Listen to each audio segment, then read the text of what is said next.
We just botched up all the way around tonight. I don't know what my buttons with. My buttons are gone. My buttons are just gone somewhere. I don't even see it.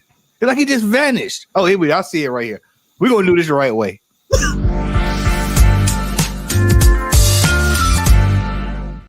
And for your trouble. Hey, this is Buff Daddy, and you can check me out on the Comic Hall. Check it out. All right, we're back. Oh man, hey, that shows the hiatus we had. You was very rusty. Man, StreamYard has automatically moved stuff around from where I know they have it, and so I clicked the wrong thing, thinking it was something else. But we here. And we're streaming on two channels. We simulcasting man. We simulcasting now, man. Yes. TNT and TBS, baby.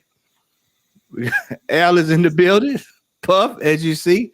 Gentlemen, how y'all doing? Good to see y'all boys, man. It's been a minute. Doing great, man. Doing great. Everybody in the chat. Brother Cruz is in the building. CCG is in the building. Make sure y'all check him out. When the brother Jeff was on talking that good stuff today. Vampirilla. Y'all make sure y'all check that out. Chef is in the building. The Mastodon is in the building. Gentlemen, I'm going to make before I even attempt to do it. Let me make sure I get the right stuff. Before I even attempt to hit this button. You got Big Herm Collectibles on my side. Nice. So yep. So if you all are chatting with Puff, he'll respond on his channel, and then vice versa. Al will be over here, myself handling the chat on this side. So we are in the building. Go ahead, brother Al. Disclaimer: I have AT&T for internet. So if I freeze up and I look like I've had a conniption, it's not me. It's the internet connection. They're gonna carry on, Matt. Carry on. They're gonna throttle that. So, all right. They already messed up, man. The symbol came up. I already messed up, man. Yeah, They're throttling them now. They getting them. All right, here we go. You must be out of your goddamn mind. But my prices are reasonable. What? Oh, there they go. There. All right, hold on. Wait a minute here, man. I got all my shit. I'm just throwing it all the way off, man. Boy, we tore up tonight. Whoa. We going back to the Google days now, boy. We going back to Google. This is Google Hangouts. 2016. Google Hangouts. All right, here we go. I know I got it right here lined up. There we go. All right, we ready to roll, y'all. Here we go. Here we go. Here we go. Here we go. Y'all know what it is. It is. You must be out your damn mind and right out of the gate. Right out of the gate, ladies and gentlemen. Nonsense. I mean, 1 in 100 variant. No. I just, brother, it is not that. Wait a minute. Wait, how many veins that man got in his arm? Like, the fuck is that? That ain't wiring. Jesus.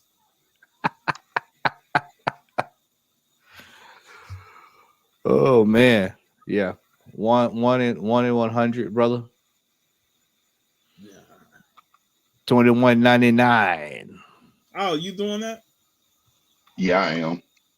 Okay. I thought you were talking he doing this Wolverine. No, I'm saying he brought up Herm's name, so I thought you asked him, was he doing Wolverine? I was like, yeah, I'll say, yeah, you doing 21.99. Right. Yeah, that's a crazy price. The comic fam is all about ratios now, baby. Yeah, I saw that news breaking. I'm like, the fuck? What happened? Oh, here we go. Crazy, man. Roman. Roman. Hey, Roman Curtis know about it, boy. He know about it, man. That AT&T, man. It's them lies they sell, man. But onto this book, this is terrible. What's the description say about this book? It says Wolverine. Indeed, comic collector geek, excuse me. Go ahead. 310A. All it says is 310A. Story. Oh, Saber 2 Reborn, Part 1, Out of Darkness. This book need to go right back into the darkness for that price. Yeah. Yeah. Black and white is a ghost. Well, if it's for that price, then it could stay a ghost. Yeah. All right. Next up. Oh Lord, a mystery box. Golly. Who the hold up. That ain't even the actual mystery box. That's a what you call them? Hey, That's a stock photo. Now, whatever food decided to pay for this, man, I really feel sorry for you, man. Yeah. It says raw and graded book first appearances. Over 1,000 first appearances. Yeah. hey, thanks, Macedon. I appreciate that, man. Hey, but they don't tell you what. Hey, but Sean, they don't tell you what first appearances are those, man. You get Food Killer. Hey, you get the first appearance of Prophet. You talking about Prophet on what you on Stone's throat. That's the Prophet that's in there. The Prophet for Stone's throat. Oh man. Oh man. Oh my goodness. Man. He says all right, so here's the description. It says it's a bird, it's a plane, it's amazing, it's fantastic, it's spectacular. What is it? Marvel, DC, Image, etc. Over 1,000 first appearances plus bonus keys. Hey man, I've seen that logo before. Too geeked out. I might know him on Instagram. Oh Lord. $10,000 mystery box. Yeah, run some music, Al. You heard me playing it earlier today, so. Hopefully, it 10,000. won't kick us off the internet altogether. All right, Yeah. let's move on, y'all. Move on to our next one. Oh Lord. Signed with COA. Signed by who? Stanley. I mean, $400, man. No. I have all 4 issues. And one of them is signed. The one I do have is signed. Well, here's the signatures right here. Dan Jurgens, Tom Grummett, Jason Keese, and John Wagner. Nope. 1,000 young. 1,000 young blood. Oh, shit. Hey, bro, blood. if you buy that mystery box, boy, he's no telling what kind of madness you get in that, man. Oh, boy, Turok. 1,000 young blood. You got But Turoks, Bunch of first appearances in this dollar books. Wildcat #1s. Exactly. I see $6 worth of comics in there right there. That's pushing it, man. That's pushing it. We got Rico in the building. What's up, brother? What's up? What's up, fam? Yo, Rico, what's going on, man? Rico, what's going on? Oh, man. Hey, man, you paying $400 for a lot of Superman die cuts, man? Man, y'all can have that, bro. Y'all can have all of that. Hey, man. Hey, somebody just said in the chat. Somebody said this $6 worth of I just see what CCG's Comic Collector Geek said. That's $6 worth of comic. That's $6 too much. Hey, yeah, that's too much right there, man. I'm ready to move on, man. All right, here we go, Roman. We're gonna move on for Brother Roman. All right, here we go. Classic. Oh my god. God. And this is an old CGC label. Oh my goodness. Not even signed. Yeah. Hey, whoever had this book was holding this book for decades. I mean, that name was so old, man. That is vintage CGC. Hey man, they missed their opportunity during the pandemic. They should have. Right. They might at least got $5,000 for it. 9.9. Comic Collector Geek. Now, Comic Collector Geek, are you buying in on this? Alan, are you buying in on this? 9.9 CGC. You know what I don't understand, man. I ain't mean to cut you off, man, but I don't understand. I've seen this trend where people think, and it could be, I'm not in the market to buy 9.9s because technically, if I can find a 10, I'm gonna try to find a 10. But I don't know, man. Is the policy? I'm thinking about work. Is the comic book actually worth that much No. at a 9.9 CGC? Al, when you're dealing with 9.9, there has to be. It's kind of like any other comic book. What's the significance of the book? You show me 181 9.9. Now, you show me Ninja Turtles #1 first print 9.9.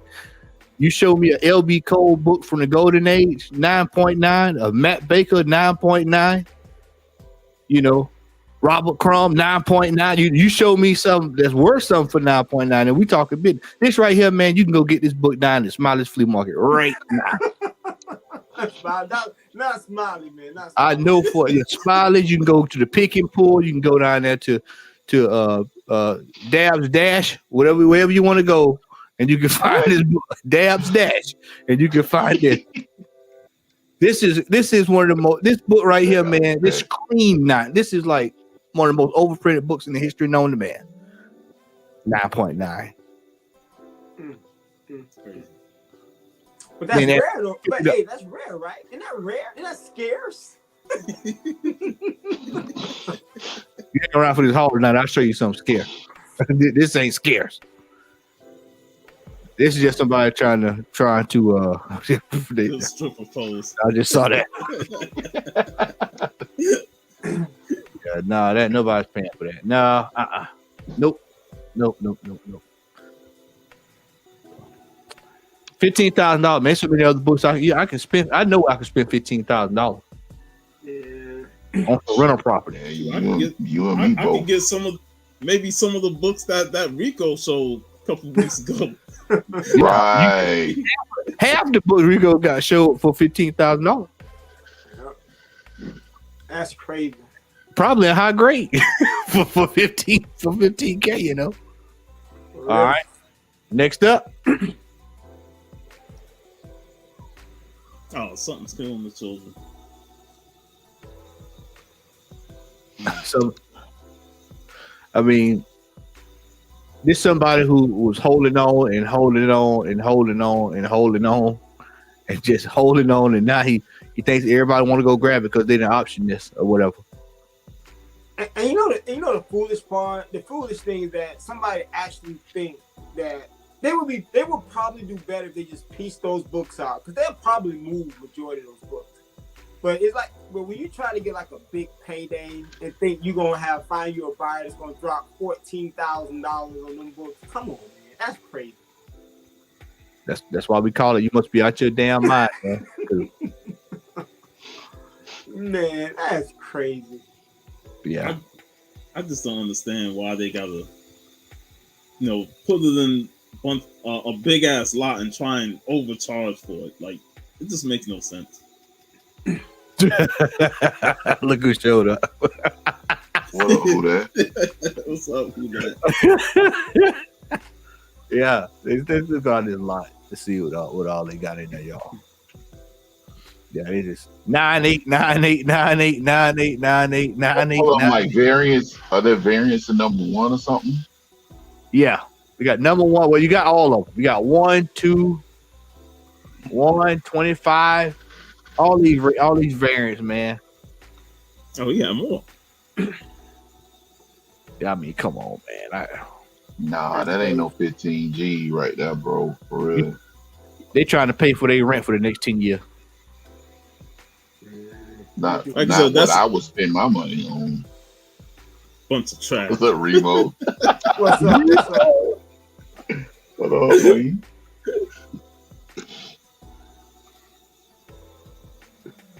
Oh man, hey man. I mean, that face right there is about the way I feel about this thread. Hey, but a hustle is a hustle, though, right? Yeah. It's a hustle. Yeah. I Never. ain't mad at him, but that ain't me, bro. All right. Well, let's see who this is right here. Come on. Dollar book. First appearance of Morph. Never been open. Free shipping. Limited out of print collector's time. If you pay $3,000 for this, you an absolute damn fool, man. Bro, I got that out the dollar book. And that was 2 years ago.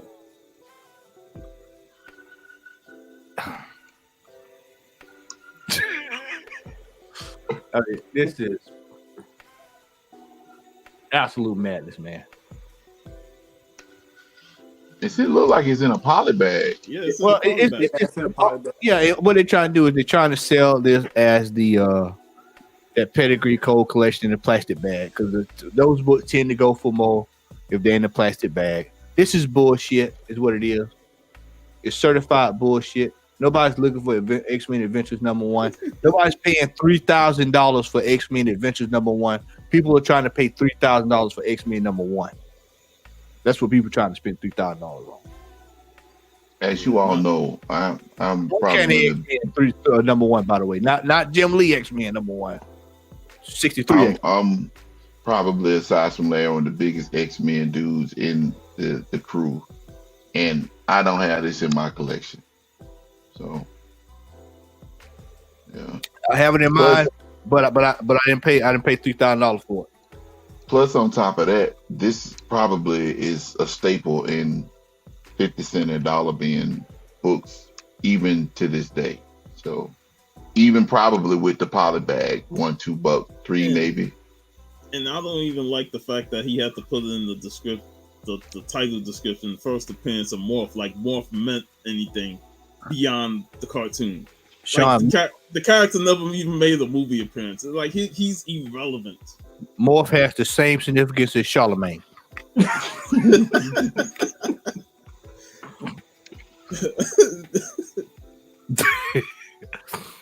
And for those who've been watching the show long enough, y'all know who Charlemagne is.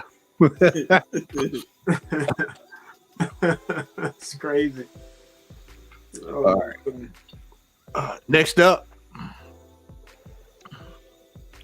Oh, I want y'all to read the description. Darker variant, rare, not black. Arrow first appearance. This is bullshit. This is another case of bullshit. wow. He trying to cook up some. Oh, it's a dark variant. Wow. So the ink is darker on this one than it is on the other one. So he gonna put it in a plastic case, get a 9.8 and try to sell it for $3,000 with $18.50 shipping. click on the description on the CGC label. That's what I did. That's exactly what I did earlier when I looked at the thing. Now where is it at up there? Where's this dark area? Nowhere to be seen. Hey, is it on another picture? Let's go. I'll go through. There you go. Wow. If it was air, it'd been right there. I don't see it. Where is this arrow at? It didn't come in close to take a picture of it. Oh, you got two of them up there. That's what you're trying to sell. Oh, God. See, I got you. Hey man, this dude tried to buy him an ATV. That what this is. Good Lord. Or a jet ski. One of the two. So he just so happened to have both of the most rarest dark variants that was ever printed. He just so happened to have two, right? I don't like it. It says rare. Boy, he's the luckiest man on the planet that happened to just so happen. It fell in his lap. I don't know where this other one came from. I just found it. They were sitting in the bush when I got home.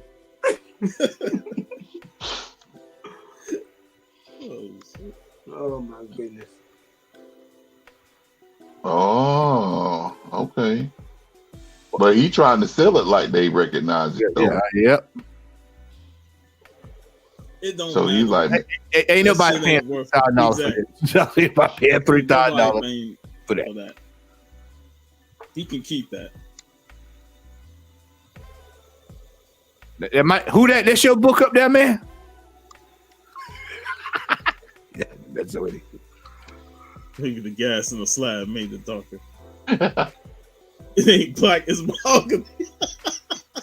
I can hear Remo saying that too. I have to hear him saying that. mahogany.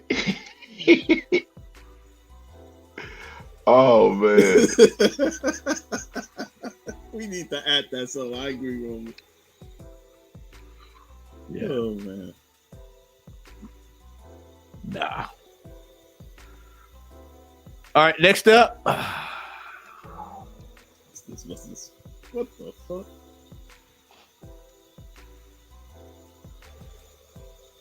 I don't That's a understand, man. That's a shirt. But look at the description. Hey, doing the Spider-Man pose from the first issue.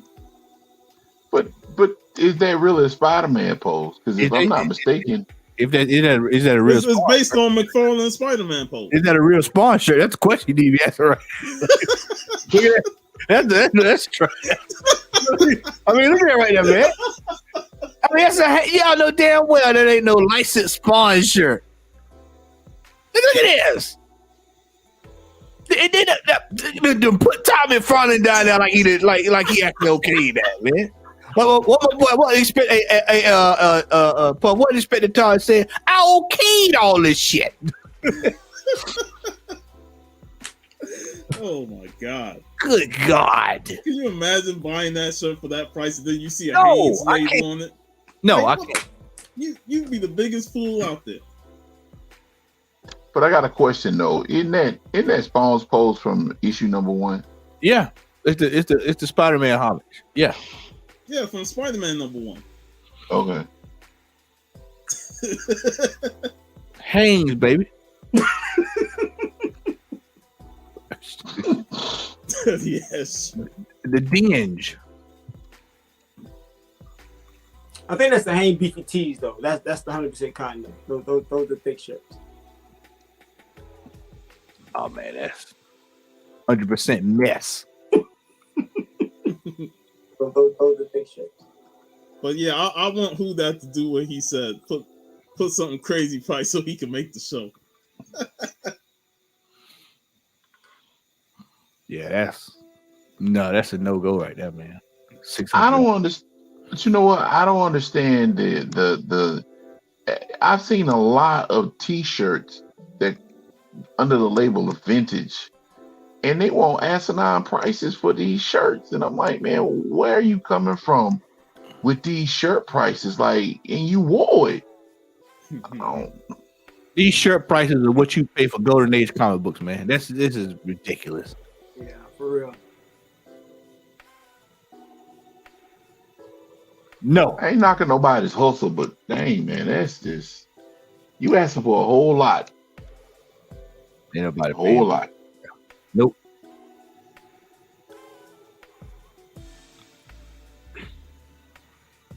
What's this? Are you kidding me?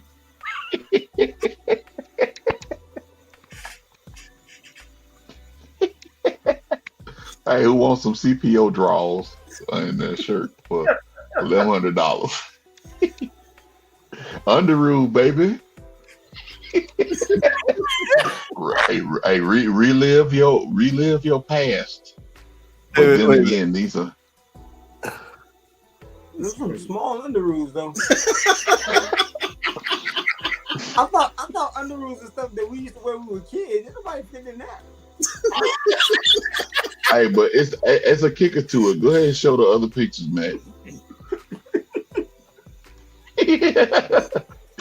The girls. Put this up with high heel shoe, man. Put this on the list with high heel shoe, man. Oh, okay. Look at that, man.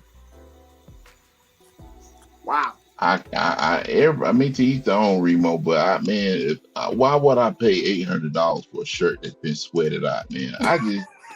I can't see it, man. Like for real. Hold on, Al. Remo, would you pay $600 for a sweated out t-shirt? You done seen some of these shirts that we done showed on the show, man. I'm talking about armpit stains, neck stains, it's frayed at the collar. And they want $1,200 for a shirt, man. Vintage or not, bro, I can't do it. I'm sorry. Some of them shirts that they wore at WrestleMania 3, man. Right. Man, Go ahead, Rico. I have something to say, but I'm waiting for the after show on this one.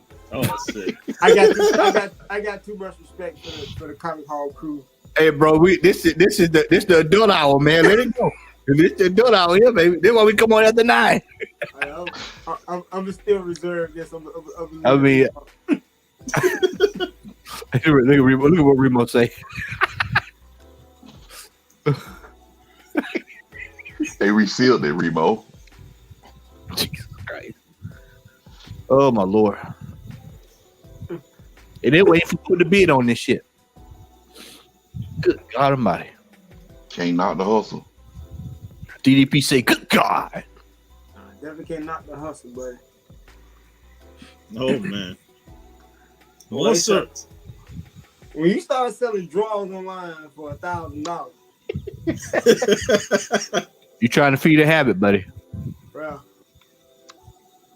Oh, you already on the habit is you put post up. Yeah. Vintage 1993 Danger Room. Danger. All over. I'm gonna say it again. Danger Room all over. Mega print. Extra large comics t-shirt. First off, you want to see me walk outside with some shit like this on, man. Look at this. Master P shirt sold for $1,000. Hold on, that's the sold listing? That's sold? I want you to find that and send that, put that in the chat. I want to see this Masterpiece t-shirts. $1,000. Let me go get my ass over down to Salim's and see what I can find over there. No, that's right.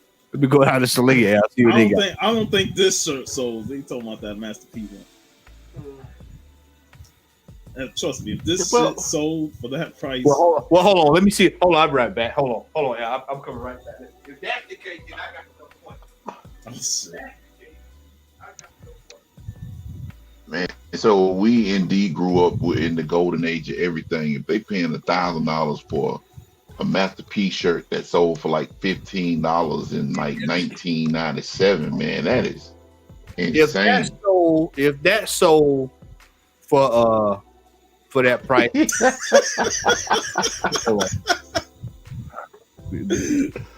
Ooh-wee. if that sold for that price, then surely I got to get top dollar for this. I got to get. There you go. If we looking at this, about 4,000 OBO, 4,000 OBO, authentic, Woo-wear.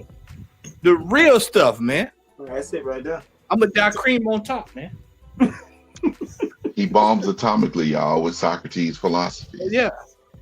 The superhero come with the shirt. Oh my goodness. Oh man. There we go again.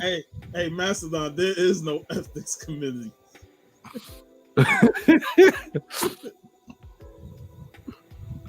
If you can create a listing, you got it. That's a lot to be paying for a shirt and that somebody done wore. Okay, he put it in the chat, man. Yeah. Can you copy it? Can you copy it out? Put it in the back chat. Let's see if it'll let me copy. Wow. No, it ain't gonna.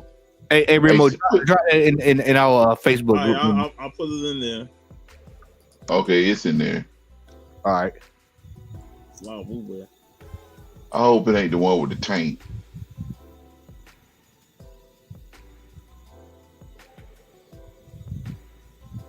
Oh, I see Woo well.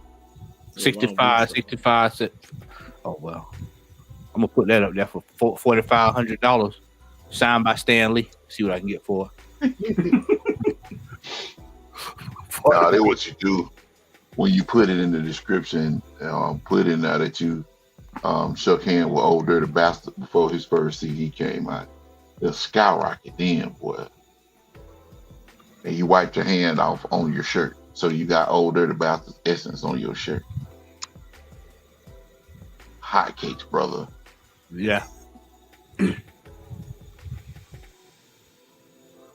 Ooh boy. Dirt dog. What's this nonsense? King Kong. Oh, hell no. That's the Canadian price. The American price is like $600 and some. Don't matter what price it is. That's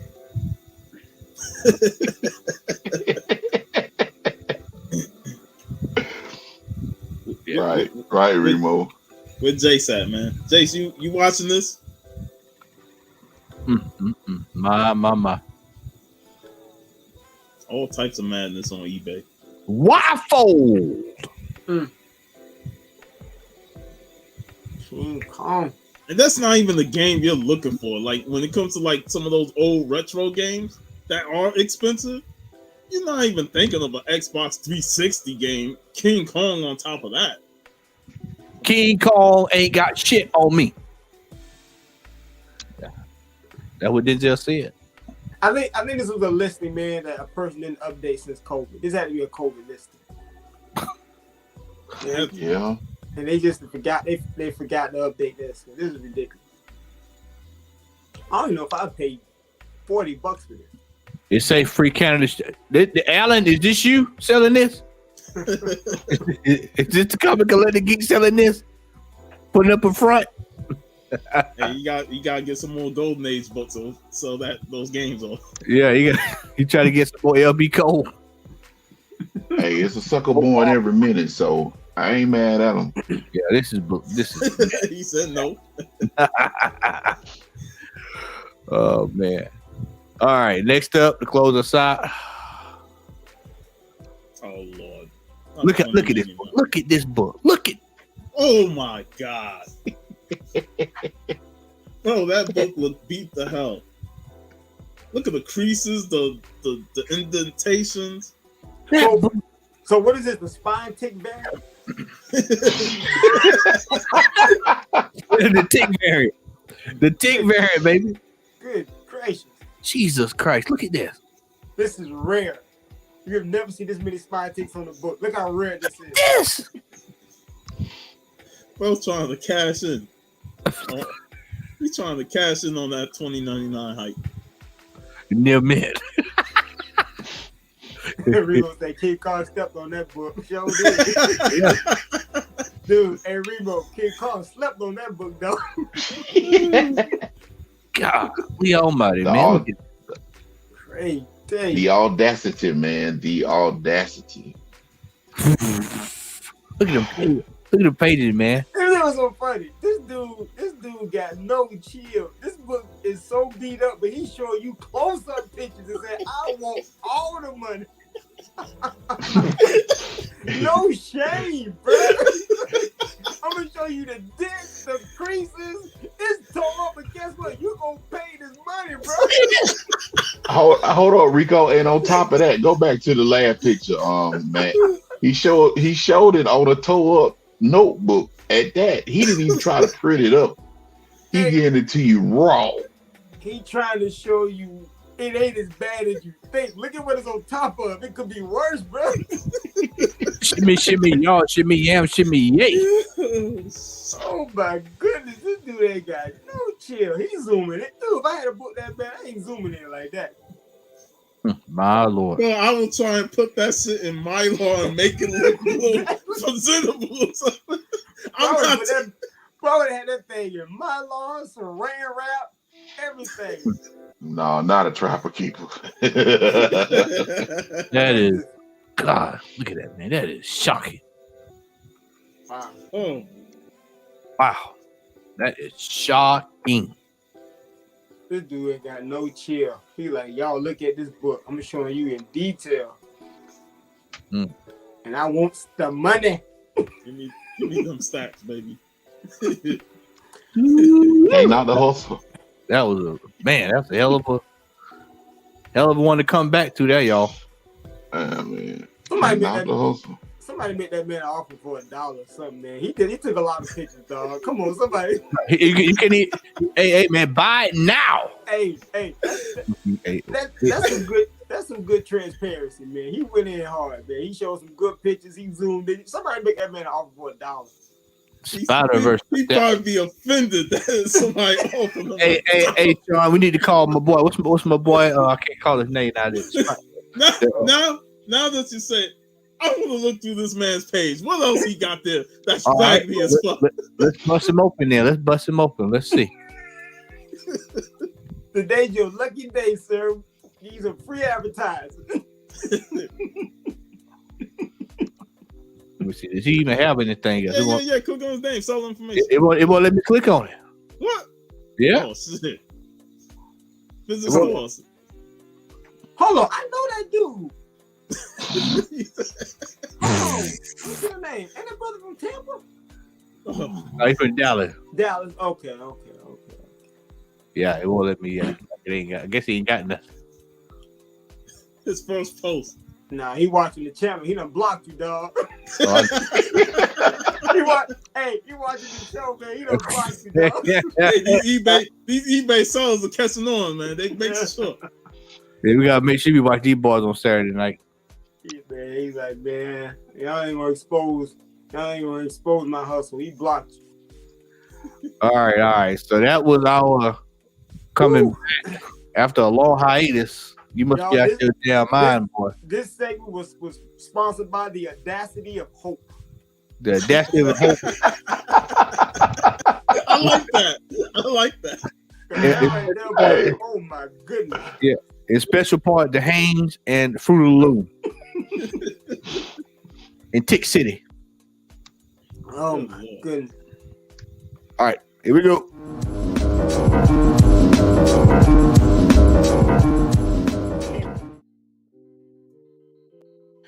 All right, our cover price top 10 for this week. Sponsored by the Audacity of Hope. Oh, Brother Al with the quickness there. The audacity, yo. We have here the Punisher, number 218. Top weekly sale of $175. This is a book that you probably could have got for what? 15 to 20? 15 to 20? I know. About $10, $15. Yeah, I think Shannon, if you're in the chat, I think we paid. I was with you and we got $20. I believe that's the one Shannon got. I think Shannon paid 20 for his, if I'm mistaken. I paid cover for that. Same. Yeah. And the only reason why I bought it because that was his Iron Man suit, right? His War Machine suit. Yeah. First appearance or something. Yeah. $48 raw. My. Might to get on eBay with mines. So I'll throw it up there for a ridiculous price so we can put you on blast. Yeah. Come on the segment, baby. We'll get you up here. Yep. You're right. To $20. I believe it was $20. Yeah, I think I paid $20 for here. All right. Next up, The Good Asian. Let me guess. Is this been an option for a show or a movie? Chat, let me know. I have no clue. Yeah, I haven't read it. I don't know. I have no It's clue. a good read. Obviously, I heard it was a good read, but I enjoyed it. Yeah. But I haven't heard the news. But almost half of the stuff that Image puts out gets optioned for TV like almost instantly. So you said how much is the second print? Let me see. Yep. It's a TV. It's been optioned to it for a TV series. Hell, I don't even know what the second print looked like. Yeah. I don't even know what the hell the second print looked like, Remo. I don't even see it.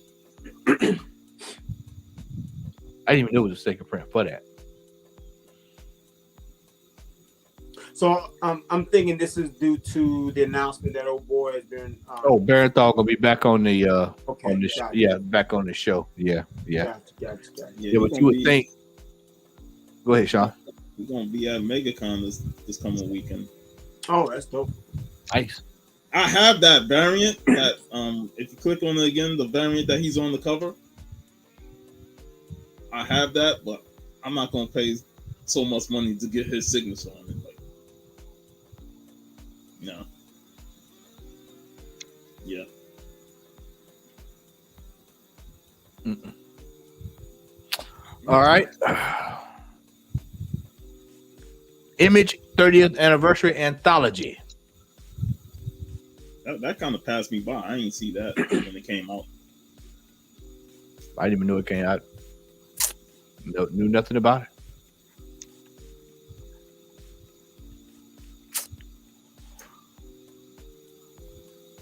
The Flash, $7.94. Number 7. Let's see what this is going for. I think this came out a couple weeks ago. Yeah, $45. Iris West becomes Thunderheart. Thunderheart. What a play on Ironheart. Like, really?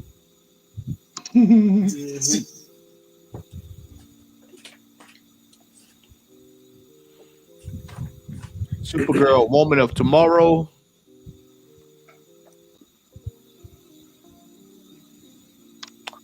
Batman 655. That's that Damian issue. Mm-hmm. Yeah, first appearance of Damon Wayne. Damon Wayne. Lord have mercy.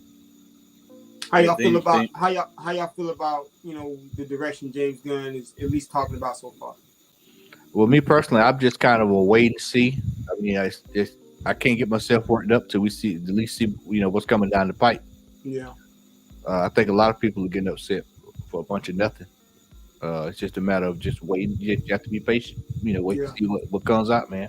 Some people are being patient enough to not go see the current Shazam movie because it's like, what's the point? Yeah. We're gonna talk about that. That's coming. Batman 357. Sean, you in on this right here, man? I don't know what it is, man. It's a blank Batman. Blank Batman. That's what it is. Oh, it's a reprint. First full appearance of Killer Croc and cameo of Jason Todd. Man, you can go Why buy is the it a regular. blank variant though?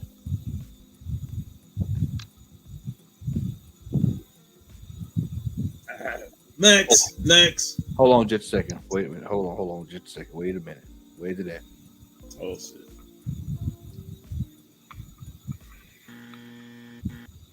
Okay. I had to bring the buzz off of that. Sorry about that. Yeah, hit that beat again. I like that one too. That beat. Deadly Neighborhood Spider-Man number 5. You ain't have to say it like you was Booker T 5 times. 5 times.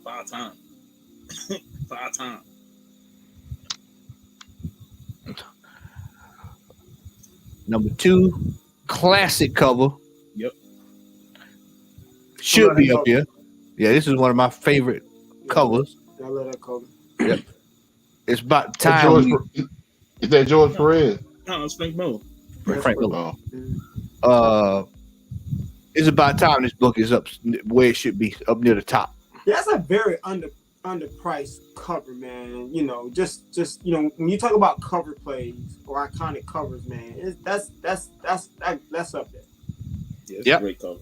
That one, the Captain America, Wolverine with the shield. That's Splash page. Monty. Flash. What's going on? Got my white gloves in this drawer. Got to be prepared. Yep.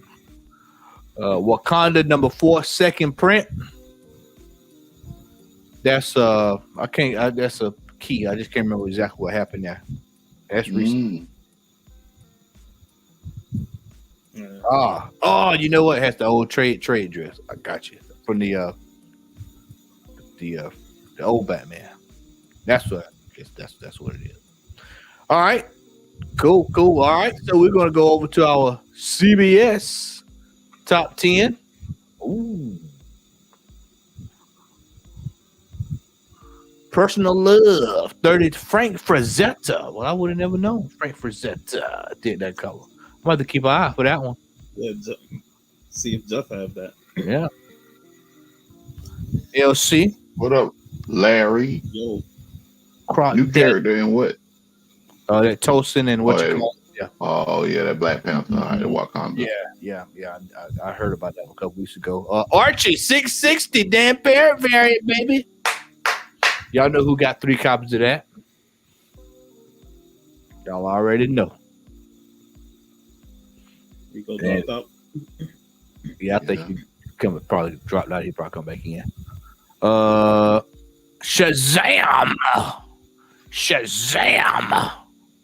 Fear of the Gods, AMC edition. You probably get this book for $1 in a year. Yeah. Less than that with the movie thinking like it did. It might be getting them away free at Papa John's eventually. Papa John's, man. God. That Papa John. or Papa Dilla or whatever they call them. Fish sandwiches. One of them super dogs. Hey, deep sea double from Checkers. Ra's al Ghul. Man, why don't Ra's al Ghul look like Sinestro on that cover? Just You know what? I actually thought, you know what, man? I actually thought that was damn Sinestro. I didn't even realize. you know, Sinestro got that big tall forehead. Go ahead. Yeah, I was just looking like that. What is he doing on that cover?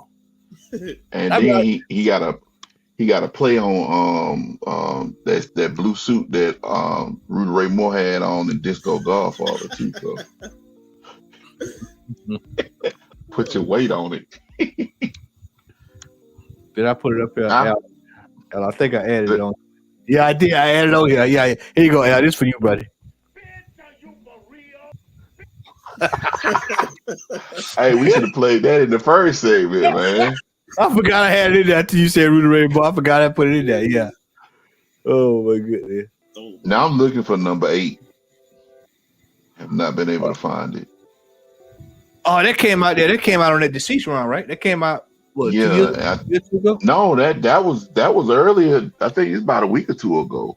Yeah. Oh, okay. I thought this came out a couple years ago. Yep, you know it, Remo. Don't front. With the gold, yep, the white trim. Put your weight on it. But Red yeah, that Goblin. came out about 2 weeks ago, man. I've been picking up as many of them Purple Rain homages that I can find. So, They didn't have that right at the stores right here, man. man, that book is gone. Like if I'm gonna find it, it's gonna have to be online. You might have Earl of Pearl might have it next Sunday. All right, See? here we go. Red Goblin, number 1. I mean, you must be hungry. Hey man, I think the hamburger Red sounds Robin. good about Red Robin, man. That sounds pretty good. Red Goblin, Oh, number 1, second print, Alexander Lozano, 1 in 25 variant. Let me tell you something. Let me put a thumbnail right here, right quick. If you buy this book, considering all that Red Goblin shit we went through about 6-7 years ago, you are out your bitch. Are you for real? Cause no way would I be paying for that. No. Punisher, 219. We just talked about that. Milestone. Sean, you know about this Milestone 30th anniversary special? I saw somebody post the Static Shock variant with the animated series. Or I need to grab that one. Rico, you got this? You know about this? I don't have that one. I hate it sideways, man. Outside of that, it looks pretty cool. Yeah, that's the Sinkovich cover. But I want that Static Shock variant. I'm gonna have to hunt that one down. That's dope. Oh, okay. I got you, Remo. Yeah, 219 different. It's the one after 218. Yeah, got you. Canon, the last Padawan, number 10. Number 10. We know. I would have to assume it would probably do some of the Mandalorian. That's the only reason the only thing I can think of.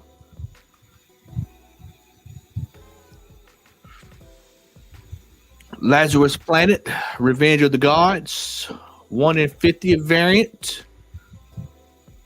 I love Wonder Woman, but I am not feeling that cover. That's just me. Not feeling that. Catwoman. Number 52. That one no doing his thing. Yeah, we know, Remo. We know. You got a few thousand in his mystery box to sell for $15,000 on eBay. I think I did. I remember seeing McFarlane toy static figure. Oh, there is a static figure by McFarlane. Yeah, I remember seeing it. It was briefly earlier this week. I don't know what that go for. Yeah, McFarlane figures ain't that cheap or nothing. So, and of course, Mandalorian. What do y'all think of Mandalorian so far? Y'all been watching? No, I'm waiting until it gets done, and then I'll kind of go back and watch it. I've been watching Wu-Tang, to be honest with you. There you go. I watched the first season. I thought it was pretty good. I haven't watched any of this recent one though. Yeah, Mandalorian. Mm-hmm. Yeah, Mandalorian is good. I don't like having to watch shows about a week. I just rather just wait for everything. I like binging. So, Hulu, if y'all listening, y'all need to get that third season of Godfather Harlem up. I need to get caught up, man. Yeah, I need to get caught up on that too, man. Yeah, that second season was gripping. All right, cool. All right, well, we're gonna go ahead, Al. I'm gonna pass the baton over for the next segment here. I'm gonna cut this right here to get ready for the next segment. But before you hit that button, Al, everybody in the chat, make sure y'all hit that like button, subscribe, tell a friend, share it on your socials. That's right. A reparation price.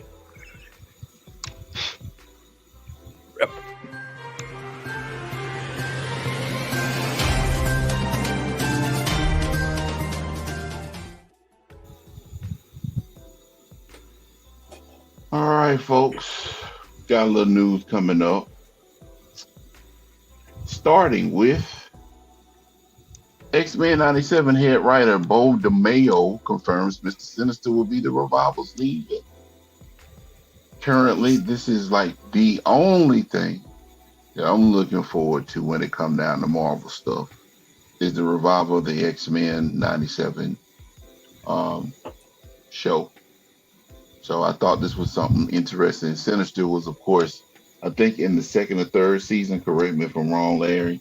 So hopefully they take off where they left off at the end of the season for X-Men animated series. So, all right, next up, Venom. Oh, my screen is not catching up with what I see. Al, that Mr. Sinister is already starting to go through the roof already. Oh yeah, yeah. Now, y'all remember 221? Y'all remember that book was $15, $18, $10, $20, you know. And yeah, I'm looking at sales as of today. Let me see what the highest was as of today. March 2nd, $12.95. March 20th, $4.50, $4.50, $4.38. Hold on, what grade? Raw?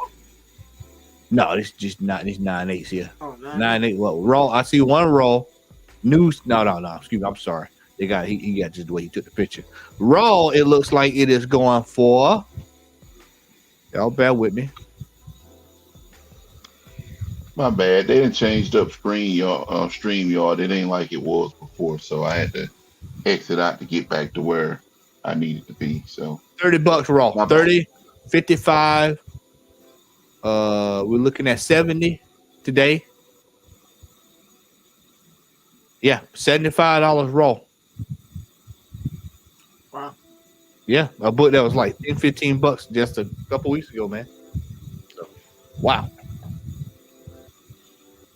Hey, right before, I guarantee you, and y'all mark my words, when that series start back up again, watch that Sinister go up to about $200.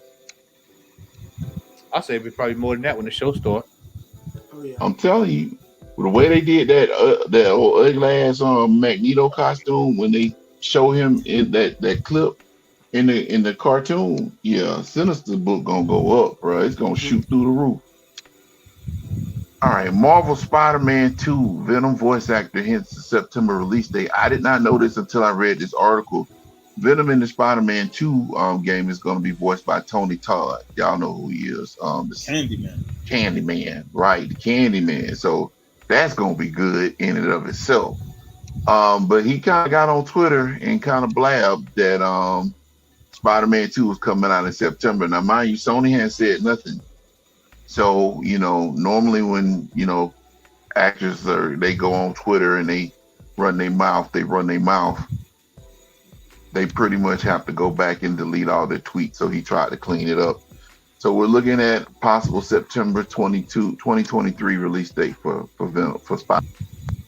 The first one was a great game. If you haven't played it, it is a really good game. All right. Next on the list is going to be a hot button of mine. And I'm not going to do that. And I guess they don't want me to see the article no more. There it is. Dwayne Johnson, it is again. I'm not doing that CBR. I'm sorry. But we're going to leave it like this. Dwayne Johnson reportedly blocked Shazam joining Black Adam's Justice Society. Now, I said this in the chat, and I'm going to say it again. And I've said this the whole time. Now, I like Black Adam. Don't get me wrong. Black Adam was a decent movie to me. But throughout this whole situation, The Rock was trying to position himself to be that main dude in the DCU. It backfired because, of course, Black Adam didn't do the numbers that he wanted it to do. Now, I not only seen like this right here, but I also seen reports where he even blocked Shazam from appearing. Well, he blocked himself from being in the first Shazam movie and the sequel. So you know, a lot of people want to say, well, the movie just wasn't that good. I've heard mixed bag about the movie. I haven't seen it yet. But basically, in this particular scenario, I think he may have had a little role to play in the reason why the movie has done not so well. The Rock is my dude. I respect that guy, but he had, in my opinion, a highly egocentric mindset when it came down to Black Adam instead of trying to be a team player. And honestly, I think it blew up in his face. So, y'all got any thoughts on that? Yeah, I agree 100%, man. I think I'm with you, man. I like The Rock. You know, he's usually like probably one of the most politically correct brothers out there. But I think you said it perfect, man. Like, you know, how do you introduce Black Adam, but not introduce Shazam? Like Black Adam and Shazam, man, is like Batman and Robin. It's like you cannot have a Black Adam movie and not have Shazam. And you nailed it. I think what he was really trying to do was it was an ego play. He wanted to use his brand equity and his cachet and say, you know what? I want to battle against Superman. I want to be me and Superman. And I realized, look, man, that's just not how the character is built. That's not how it works. So you just want to just circumvent and go all around what makes this character so unique historically, just so you could try to play off your ego and say, I need to be me against Superman. Nah, bro. That just didn't make any sense, man. So it came back to bite him, man. I kind of hate it, man, because I'm with you, man. I didn't hate the movie. I thought it was pretty good, you know, but the numbers just didn't reflect that. Yep. And Larry, you know, we talked about this earlier today. You already knew what I was going to say before I even said it. But, and you could agree to disagree, but I'm coming from a fan of the IP. I'm a huge fan of Shazam and Captain Marvel. I'm a huge fan of Black Adam. So I'm trying to look at it from an unbiased standpoint. But you know, just like everybody else know, if you've been paying attention to some of the things I've said, not only on the live stream, but in our group chat, that there was an ego with him all this time. And I understand you saying that because of the simple fact it's just something that we talked about earlier. Because of who he is, he pretty much has the ability to put himself out there like that. To me, that's no excuse. You know, I mean, I just feel like if he had been able to work together with whomever with both of these movies, we don't know if it would if the Shazam sequel would have been a success. But just for the simple fact that he pretty much, excuse my French, cock blocked the character Shazam from being in anything that he had something to do, or he refused to allow for the character, like he created the character to be in other properties, man, that's not cool. Let's say, for example, let's play devil's advocate and say that Black Adam was successful. Who's to say that at that point in time he wouldn't have had enough leverage to say, well, I don't want that character in my movie at all. That was the reason why he had Superman as the end at the end of Black Adam. So, Sean, what's your thoughts on it, man? I'm gonna just say this: you can't have Black Adam and Shazam not interact. They go hand in hand. You know, they're both from that same system of where the power of the Shazam gods are. You know, they're frenemies basically. They're enemies. They can be friends and all that. The Rock pretty much said, I don't want to be in a Shazam film, or I don't want his character in my film. It's almost as if he's trying to say, yeah, these characters are tied in the comics, but I don't want nothing to do with it. So he's denying the fans that epic Shazam versus Black Adam matchup that we want to see. You know, he show up. Hey, you show up when Larry. You disagree. Welcome, Larry. My boy is in the building. Y'all want to know what I think about what The Rock said? You know what I think about it? Yeah, you want to know what I think? What is that? It doesn't matter what The Rock said. I just get myself. No. Well, Larry, since you're on the go ahead, man. I'm sorry. Go ahead. I'll say this now. I'll let Larry say his part. I missed. I'm in backstage. He pulling the whole Hogan. That don't work for me, brother. I'm in line with it. I would like to see. I would have liked to have saw Shazam in some shape, form, or fashion interact with Black Adam, but no, it is what it is. You know, at this stage, you know, it is what it is. So Right. Bruh. I get what y'all saying, and me and Al talked about this to no end. I agree with y'all. I think that Shazam and Black Adam are tied at the hip. But guess who else is tied at the hip too? Spider-Man and Venom, right? All right.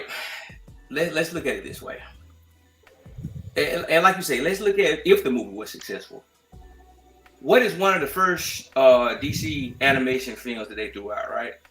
It had Shazam and Black Adam fighting who? Fighting Superman. All right, so who's to say that if Black Adam was successful, that if he was going after Superman, who said he would bring Shazam in? The Rock don't want to do the JOB. I think that I just think, man, that, and me and Derek, if he watching, he'll agree. I just think that with that movie being so family friendly versus Rock's movie being in a totally different stratosphere as far as the tone and everything, how that movie was made, I think the dude Zachary Levi, man, and I know Al has said that they and I don't read the comics, so I'm gonna be the first to say it. I hate even speaking on something that I really don't read. I'm just going strictly from a cinematic viewpoint. I just don't think it mixes very well. But I do think if the movie had been successful, I think that everything that we're saying now, it goes out of the window. It's just that, and I don't think the movie did bad, honestly. When you take a look at, I think what we want from superhero movies is totally different now. I think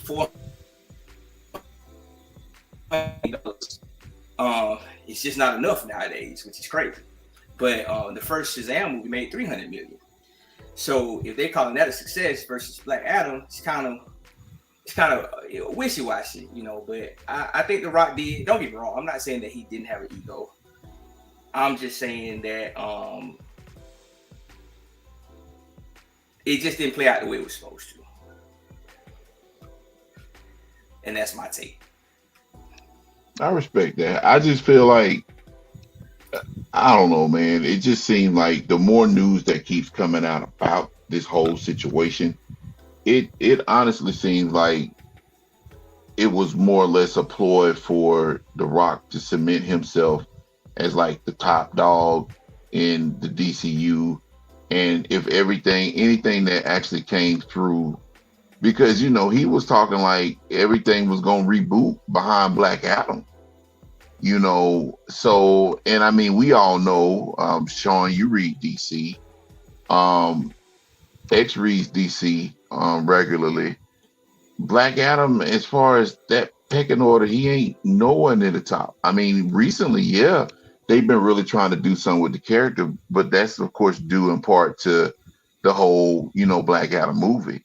He has his current miniseries going on right now, and it's pretty good.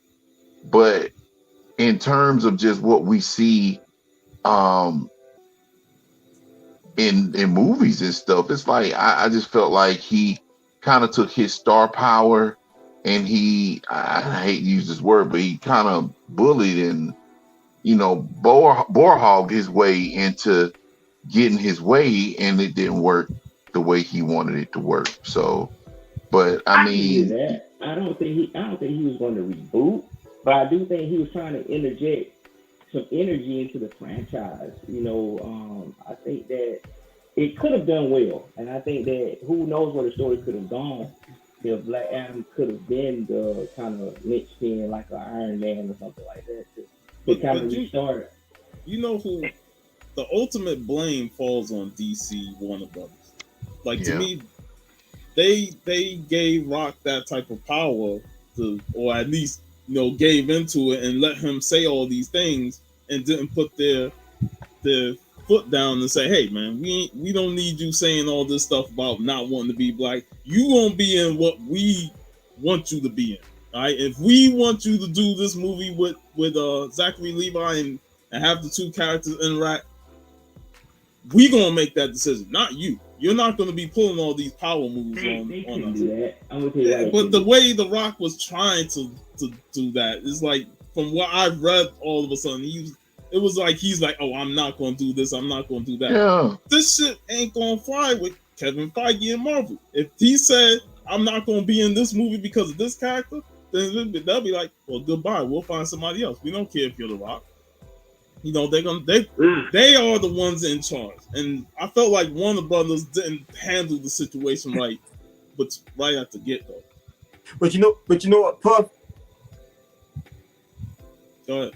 No, not to cut you out. They gave him too much leeway. It was reported that he started spending a lot of money out of his own pocket because he wanted to upscale the production.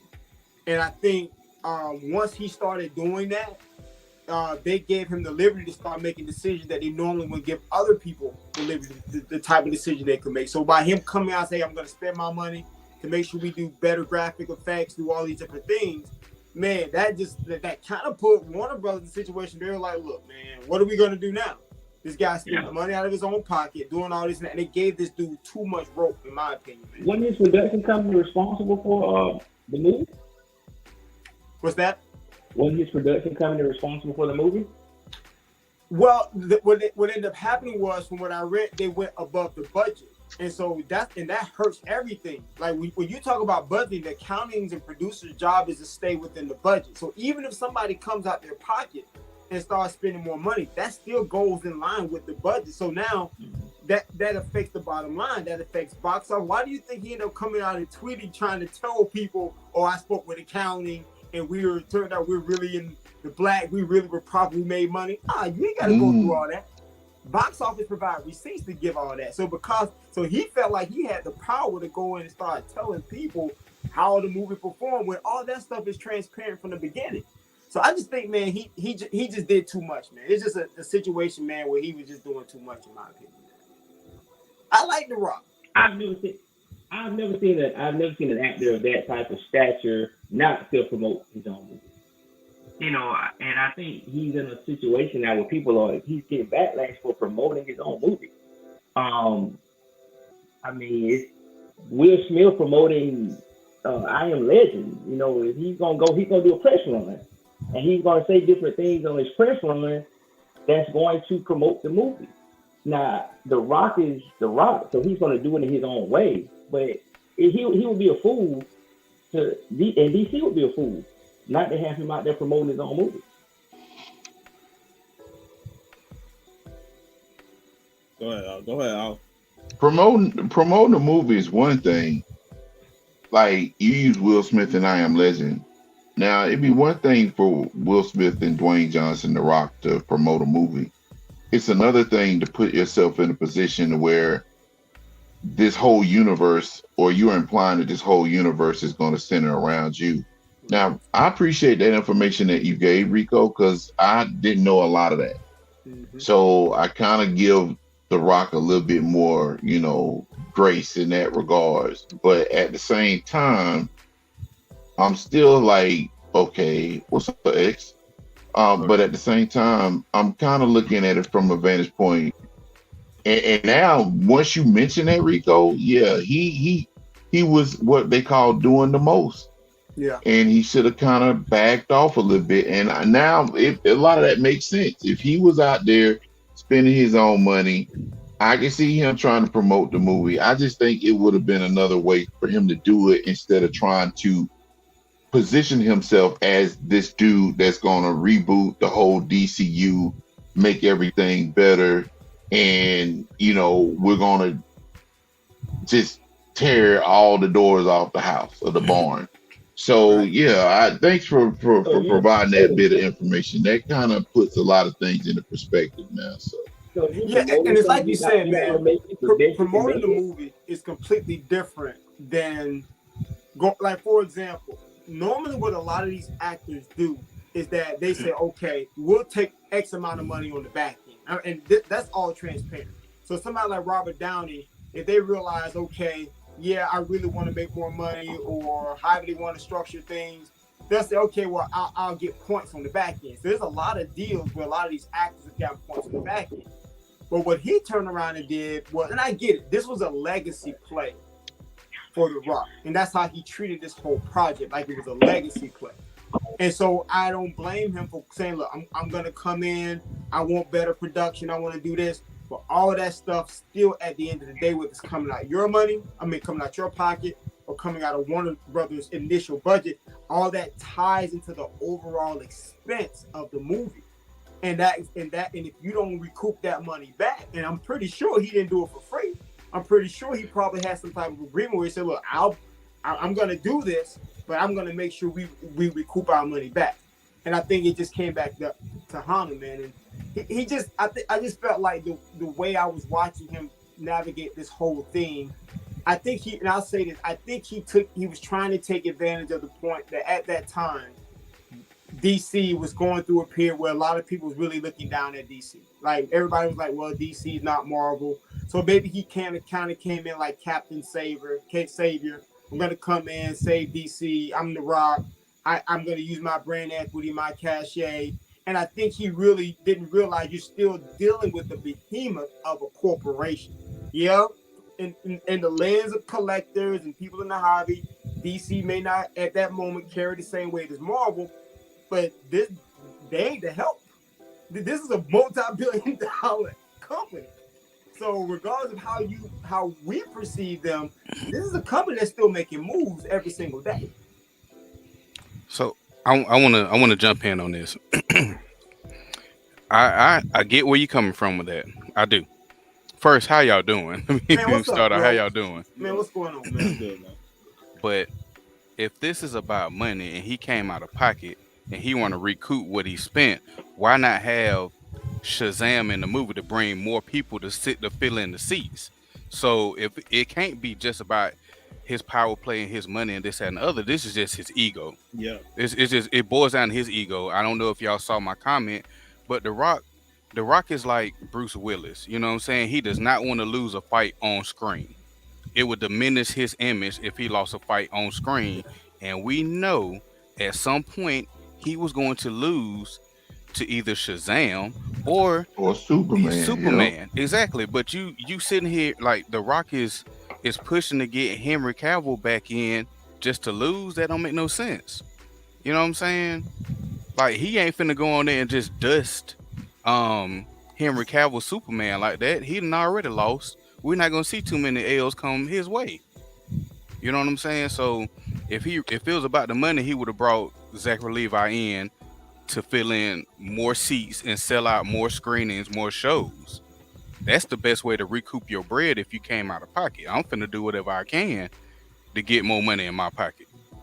And if he was really trying to save DC, then he should have been welcome to bringing somebody else in to really save the franchise. Because at this point, like you said, DC is down movie-wise, but Shazam, the first Shazam, even though it wasn't the greatest box office draw when it came out, it was a fun movie and it somewhat saved the DC universe when you compare it to the other movies that they brought out. You know what I'm saying? This was before Zack Snyder's vision that was basically Endgame and Infinity War. You know what I'm saying? So bring them in. You two can start rebuilding everything. You already got the JLA in there. We could have saw them in the future. You know what I'm saying?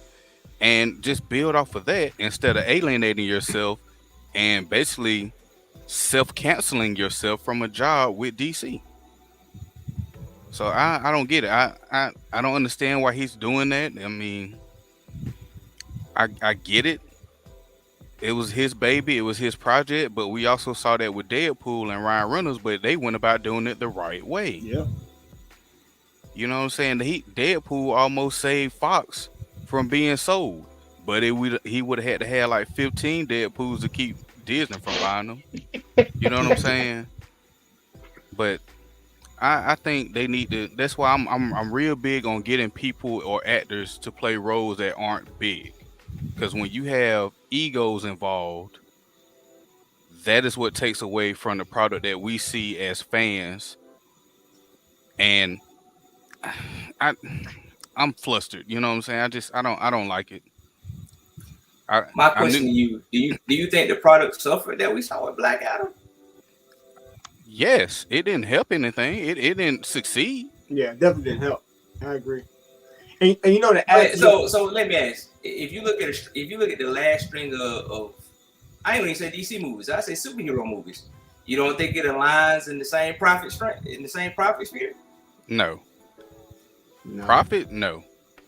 So not at all. So let me ask this: so the first Shazam movie, I get it. It had $100 million budget, but it made $300 million. I don't see anything wrong with The Rock going ahead and saying, "Man, I want to make this." This is 11 years in the making, bro. You don't think he was trying to make this the best he could make it? And he didn't. Right, he didn't. I think he did. I think. Don't get me wrong. I think it didn't translate. That doesn't mean he didn't put everything that he could have put in the basket to make it succeed. If he would have ate a little humble pie, yeah, it could have been a lot better. Yeah. You know, in what way? What do you mean in what way? Like, what could he have done differently to make that movie better? Close his mouth and be an actor and let them do the vision that they wanted to do. So was it their vision or was it his vision? Like I said, this movie's been 11 years in the making. 11 years in the making just to get this trash? Yeah. But let me add. Now Rico was gonna say something. Go ahead, Rico. No, I just want to add this one last point. I think this is what it boils down to. You said something very important. If it was about the money, he would have made a better strategic play by understanding how to incorporate somebody that could, like you said, could have put more seats in. Maybe it got people more excited about this whole battle between Shazam, Black Adam, etc., etc. Watch this though. What we all agree, well, most of us agree, it was an ego play. It wasn't about the money. Yes, because his money was tied to his ego, and this is where he messed up. Let me tell you, he miscalculated this hobby.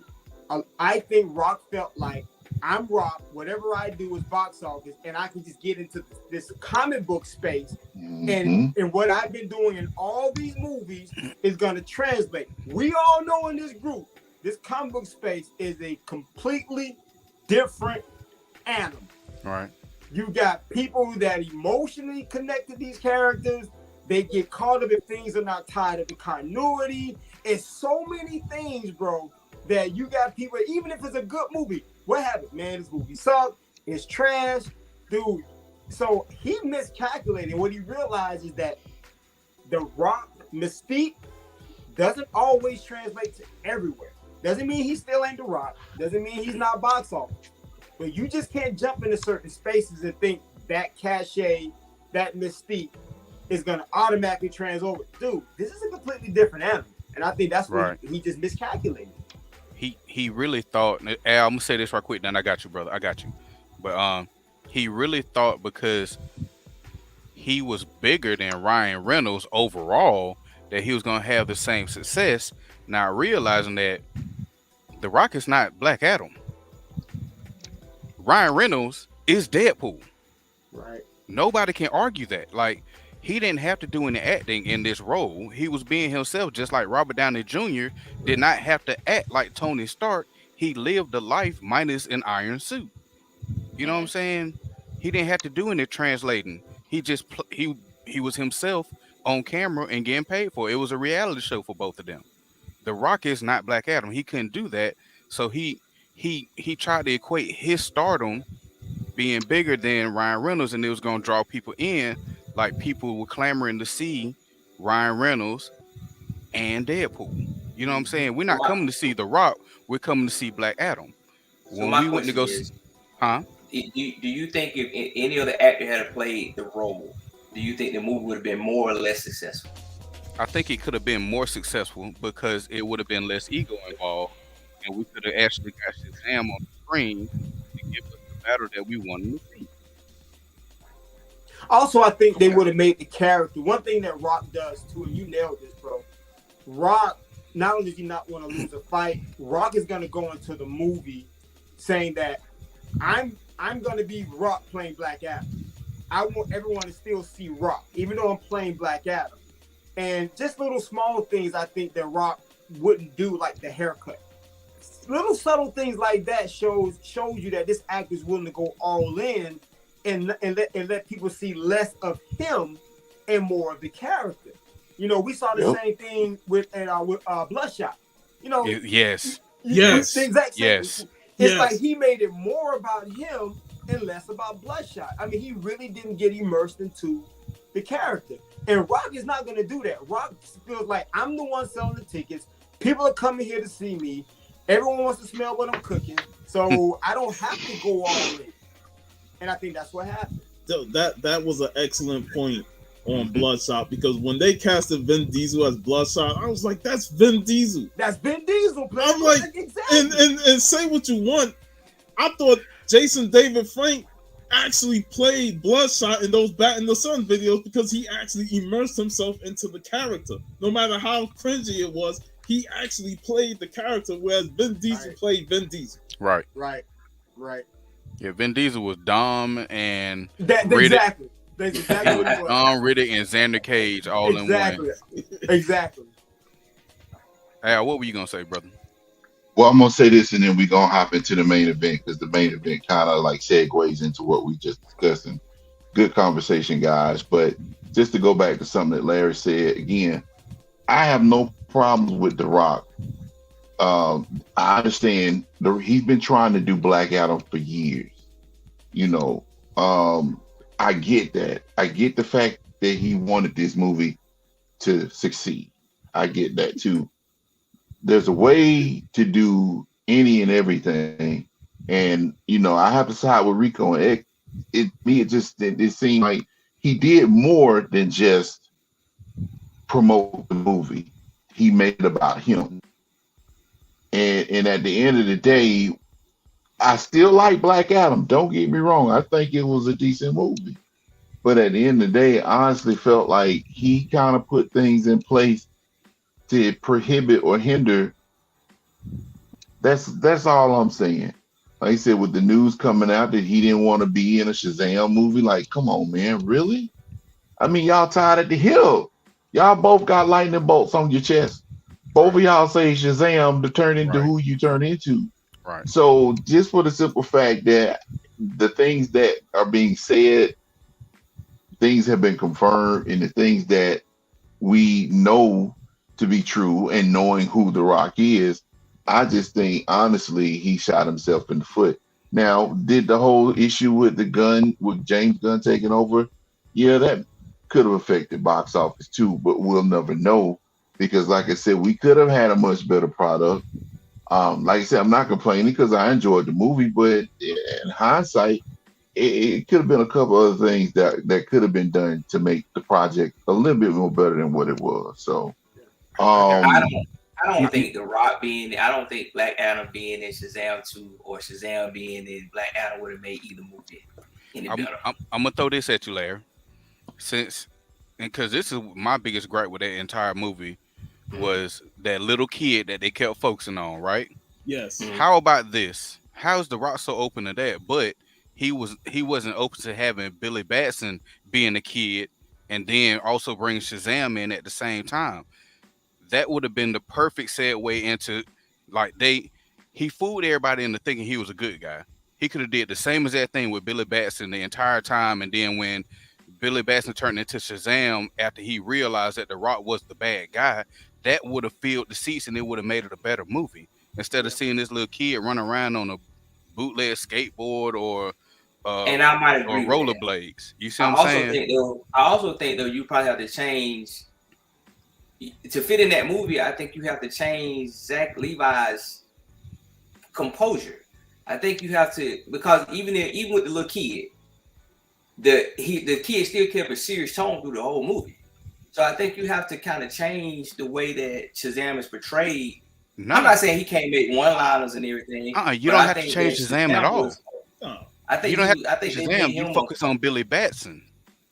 Let Billy Batson play the role. The kid play the role, since you want this little boy to be the focal point. Have Billy Batson doing it, because this is, we know, is a time skip. 5,000 years, if I'm not mistaken, in the movie. So they had plenty of time, and they made the JLA modern day. So you could have easily had Billy Batson as the kid that was doing this. Don't have it in Cairo or whatever they had it at. They could still be in the States and make it modern. So you saying not actually have Shazam, but have Billy Batson in the movie? Exactly.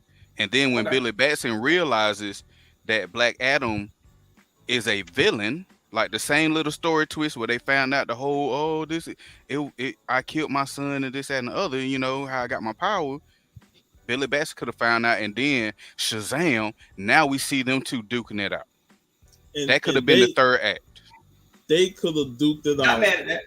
They could have duked it out like Shazam and Superman did in the Justice League cartoon. Yep.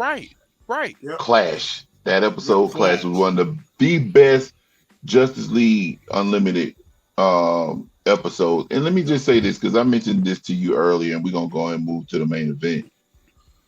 Jeff Johns' reboot of Shazam proved that they could have Black Adam as an evil, despicable, dark character.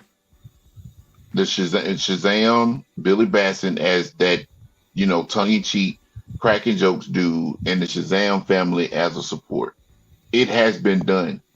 So they didn't necessarily have to change anything. All they had to do was work the script to the point to where they could have incorporated all of that in the script. And I honestly think it could have been better. Or they could have gleaned from the Superman Shazam Black Adam. They did it in that too. And that's one of the better cinematic or animated cinematic features that they did during that time. It was just too short. They could have done it. It was a way they could have done it. It made Black Adam that evil, low-down SOB. And Shazam, the wisecracking, smirking, you know, Black Adam hadn't bathed in 5,000 years type thing. You know what I'm saying? And They could have done it. I just want to say this. The last time The Rock took the L in the movie was when Carl Urban beat him in Doom. That's it. he did the J.O.B. to Carl Urban. So But Yeah, just if you saw me doing this, that wasn't what you were saying. I was editing the photo. Oh, no, you good. I ain't even see you, bro. You straight. In a shine bone room, a photo. That's what I was. Yeah. imagine the reaction we could have got if we would have saw Billy Batson turn into Shazam and Black Adam realized, like, oh shit, I'm not the only one. They found my replacement. Now I got to show that I am the real one. I'm the reason why everything has, like, it's supposed to be the way it is now. I'm the ruler. I'm the king. Fuck this little kid. Fuck this fake me. We gonna do this. We gonna hash it out, and then we get 3-4 more movies. And James Gunn could have played off of that, because he didn't say, James Gunn never said that he was getting rid of everybody. He said some people coming back, some people not. Yep. So if The Rock was smart, he wouldn't have tried the back door. He wouldn't have went that back door route and brought in Henry Cavill. That wasn't approved by him or anybody else. He snuck it in. You know what I'm saying? And could have just sat back, chilled, unwind, and just rolled in the door that was gonna come in. Because people do enjoy. Everybody say DC so dark, it's so dark, it's so dark. This was the perfect opportunity to have a semi-darkish movie with a lot of fun in it. You know what I'm saying? This franchise, they could have had 20 movies if they really wanted to, and they could have just played off of them, and then bring in different members of the Shazam family. You know what I'm saying? But you know, hey, ego is a son of a bitch, man. I say, man, I don't like speaking on it particular. I don't know much about it. I can only speak on what I see from a cinematic perspective. So I get it. My hat's off to you. I can tell you from both sides, man. If you don't know I'm a fan of Shazam, man, I don't know what to tell you, bro. I don't know what to tell you. But on that note,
He didn't stop. He didn't stop. I'm talking about how Hey, I'm talking about how came back with the with the wood. boy turning the same song on that us. boy, that was classic. Yeah, that boy. What happened? Oh no, man! I told Right. you one of them nights, man. One of them nights. One of them nights. Did the Yeah, intro you was stop in though? position, bro. I'm saying, did the intro stop? No, it didn't stop. No, it kept going. Okay, if some did, The kung fu. And it led into Shazam. You were doing this right here, man. The Kung Fu. but see, it stopped playing on my side, man. So it kind of like halfway through. I'm like, hold up, but y'all got to the very end because that one nobody's supposed to see them spoilers. But anyway, that was the end credit scene, man. That was the end credit. Yeah, that was yeah, that was the end credit scene for the next intro I make. But anyway, so y'all saw some behind the scenes footage of me looking stupid. But anyhow, topic of discussion tonight: superhero fatigue. Is everybody kind of like at that point to where we're like, man, I don't know about watching these movies no more? I pulled a couple of articles from the good old internet. We're gonna start with this one. I'm not gonna go over everything. But the first one says superheroes are finally losing their grasp on moviegoers, and that's good for the box office. This was January the 3rd of this year. And since for the first time in years, DC and Marvel superheroes phase movies failed to dominate the annual theatrical marketplace in 2022, as comic book flicks were overshadowed by big book franchises like Avatar, The Way of Water, Top Gun Maverick, and Jurassic World Dominion, which rose to the top of the box office heap instead. With $1 billion for Avatar, which personally I think is overrated, but that's just me, and $1.49 billion for Top Gun, these sequels finally broke the chokehold. The superheroes have held on the global box office since 2017, the last time that blockbuster movies unrelated to DC Studios or Marvel led the movie pipeline.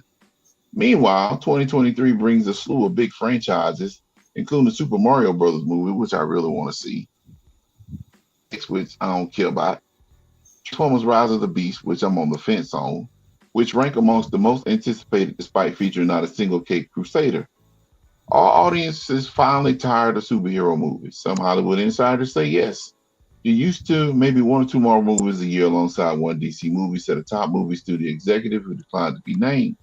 Now you're going to see so many per year that they are losing some of the luster, especially when factoring streaming shows like The Peacemaker and Moon Knight. All right, so I'm going to skip this one. We're going to go to this one. Superhero saturation. Why have Ant-Man and Shazam? Just before we jump to that one, can we address that previous one real quick? Sure. Let's do that. And matter of fact, X, you go ahead and start the conversation, sir. So, what we don't have superhero fatigue. What we have is a lack of imagination and an overabundance of wokeness. That's what we have, and that's what's keeping us from really enjoying these movies, because they're not giving us the same movies that they were giving us. They're trying to tiptoe around certain things and force feed things down our throats instead of giving us good content. That's where we are kind of falling short on it, and it gives them, because it is a superhero movie, that's where they could say superhero fatigue, so to speak. They're not really losing their grasp. It's just they didn't reach out and bring in the audience that they were trying to bring in, on top of us being the audience that they should be continuously focusing on. You know what I mean? Now they bring up movies like Avatar, which it was gonna bring in the money regardless. It's still a Disney movie, so it's gonna bring in the money because people waited 9 million years to get this sequel, and they wanted to see if it was gonna be visually as stunning as the first one was. They didn't. Let's be real. Nobody cares about that story. They just want to see how good it looks. Now, when you look at Top Gun Maverick, Of course, that was gonna bring in money because you got people that's been waiting 30 plus years to see a sequel to that. You know what I mean? They could have went out there and just had 2 planes or 2 jets fly by, and it was still gonna make the money that they made. Now, when you look at Jurassic World, the only reason that was big because of the main actor in it was still a superhero. You know what I'm saying? Let's be real. You got Star Lord in that movie. He brings something to it. He brings that. He's to me, he was better than the original cat, even though the original cat had more substance. But you're still tying these actors and actresses that are in these superhero movies that are bringing in the box office draw. So it's not that it's superhero fatigue. They're just we're getting something that they're bringing out their vision that they want to see and put out on the screen. Whereas right now, Disney, I'm not even gonna say DC because DC is not woke. They just haven't awoken at all. You know what I'm saying? But Disney is so woke right now to where they want to do this, they got to do that, they got to do this, they got to do that. We can't do this like we used to because we had to, and that's taxing. It's not that we're giving up on it. It's just they're not putting out good content. So no, there's no superhero fatigue in my opinion. But I'm just me. Y'all may or may not agree with that. When I saw the movie's name, that they were overshadowed with, I'm like, you got an Avatar movie that took over 10 years to finally get a sequel. You got a Top Gun flick that's like X said, 30 years that it took. So it's again, that was nostalgia and Tom Cruise on top of that. And then you got Jurassic World, which is already a big franchise in itself. So it's gonna make money regardless because people love dinosaurs and they love, Pratt being in there.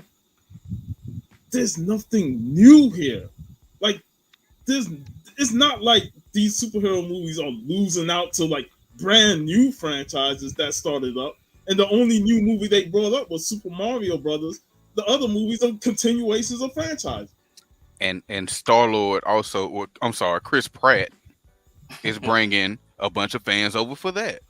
Exactly. So I'm like, you could say superhero fatigue, but they're still gonna make their money regardless. People are gonna still go and see these movies. And these franchises that they brought up, it's like they're gonna make a whole lot of money regardless because they're already big name franchises. I ain't seen nothing new from Hollywood that say we can topple the superhero movies with these original, new, fresh ideas and new franchises that we can come up with. So until that happens, superhero movies are still going to be top. They need to bring up a requel fatigue instead of superhero fatigue. Yeah. Well, that's what they need to talk about. All the biggest movies of this year, Scream 6, John Wick 4, like you say, Fast 10. Beverly Hills Cop 4. They all they're sequels to franchises that have been money makers for years. So I mean, I think John Wick, man, is that it's killing the box office this weekend. But once again, it's a movie that we've been waiting for a couple of years, and it's a franchise that's been killing the box office. Avatar is a sequel to a movie that made $1 billion the first time, right? And like I said, Top Gun, everybody was waiting for years. Jurassic World is another franchise that's made billions of dollars over the years. So I agree with everything that you guys are saying. I do think there's superhero fatigue, but I'll let Al finish a couple of slides. He's probably gonna roll into it. Well, Rico, what you think about it, man? Yeah, I'm with X, man. I'm be honest. Look, we watched the movie Ant-Man where Hank Pym stops and stares at the camera and gives a 40-second dialogue on the importance of communism. Now, look, whatever y'all believe, that's fine. I ain't got a problem with it. But that was unnecessary. You know what I mean? That was 100% unnecessary. Again, if you want it, whatever you believe, I don't really care. But it just shows you what X is saying. They're spending too much time on the politics and trying to get through all of it instead of focusing on the story. Look, the Matrix, the last Matrix that came out, that was a sequel that was trash. And that was something people were anticipating and waiting on. We just can't say that it's always the anticipation And you don't make a movie like Avatar doesn't make almost $3 billion unless people are going back and watching it again. Let's just do the math. Mm-hmm. If you're making that kind of money, there are people going back and seeing it again and maybe again and again and again. So I agree with everything X said. I think what's happening is I think there is some fatigue, but I think X nailed it because I think the fatigue is based on the fact that people are fatigued or tired of what they're seeing. Not necessarily tired of superhero movies, but tired of what they're seeing in superhero movies. And that is a fatigue. And so I land on this point. I think I had a conversation on Clubhouse, and we were talking with the guy that actually started Box Office Mojo. And there was some people that were talking about superhero fatigue and stuff like that.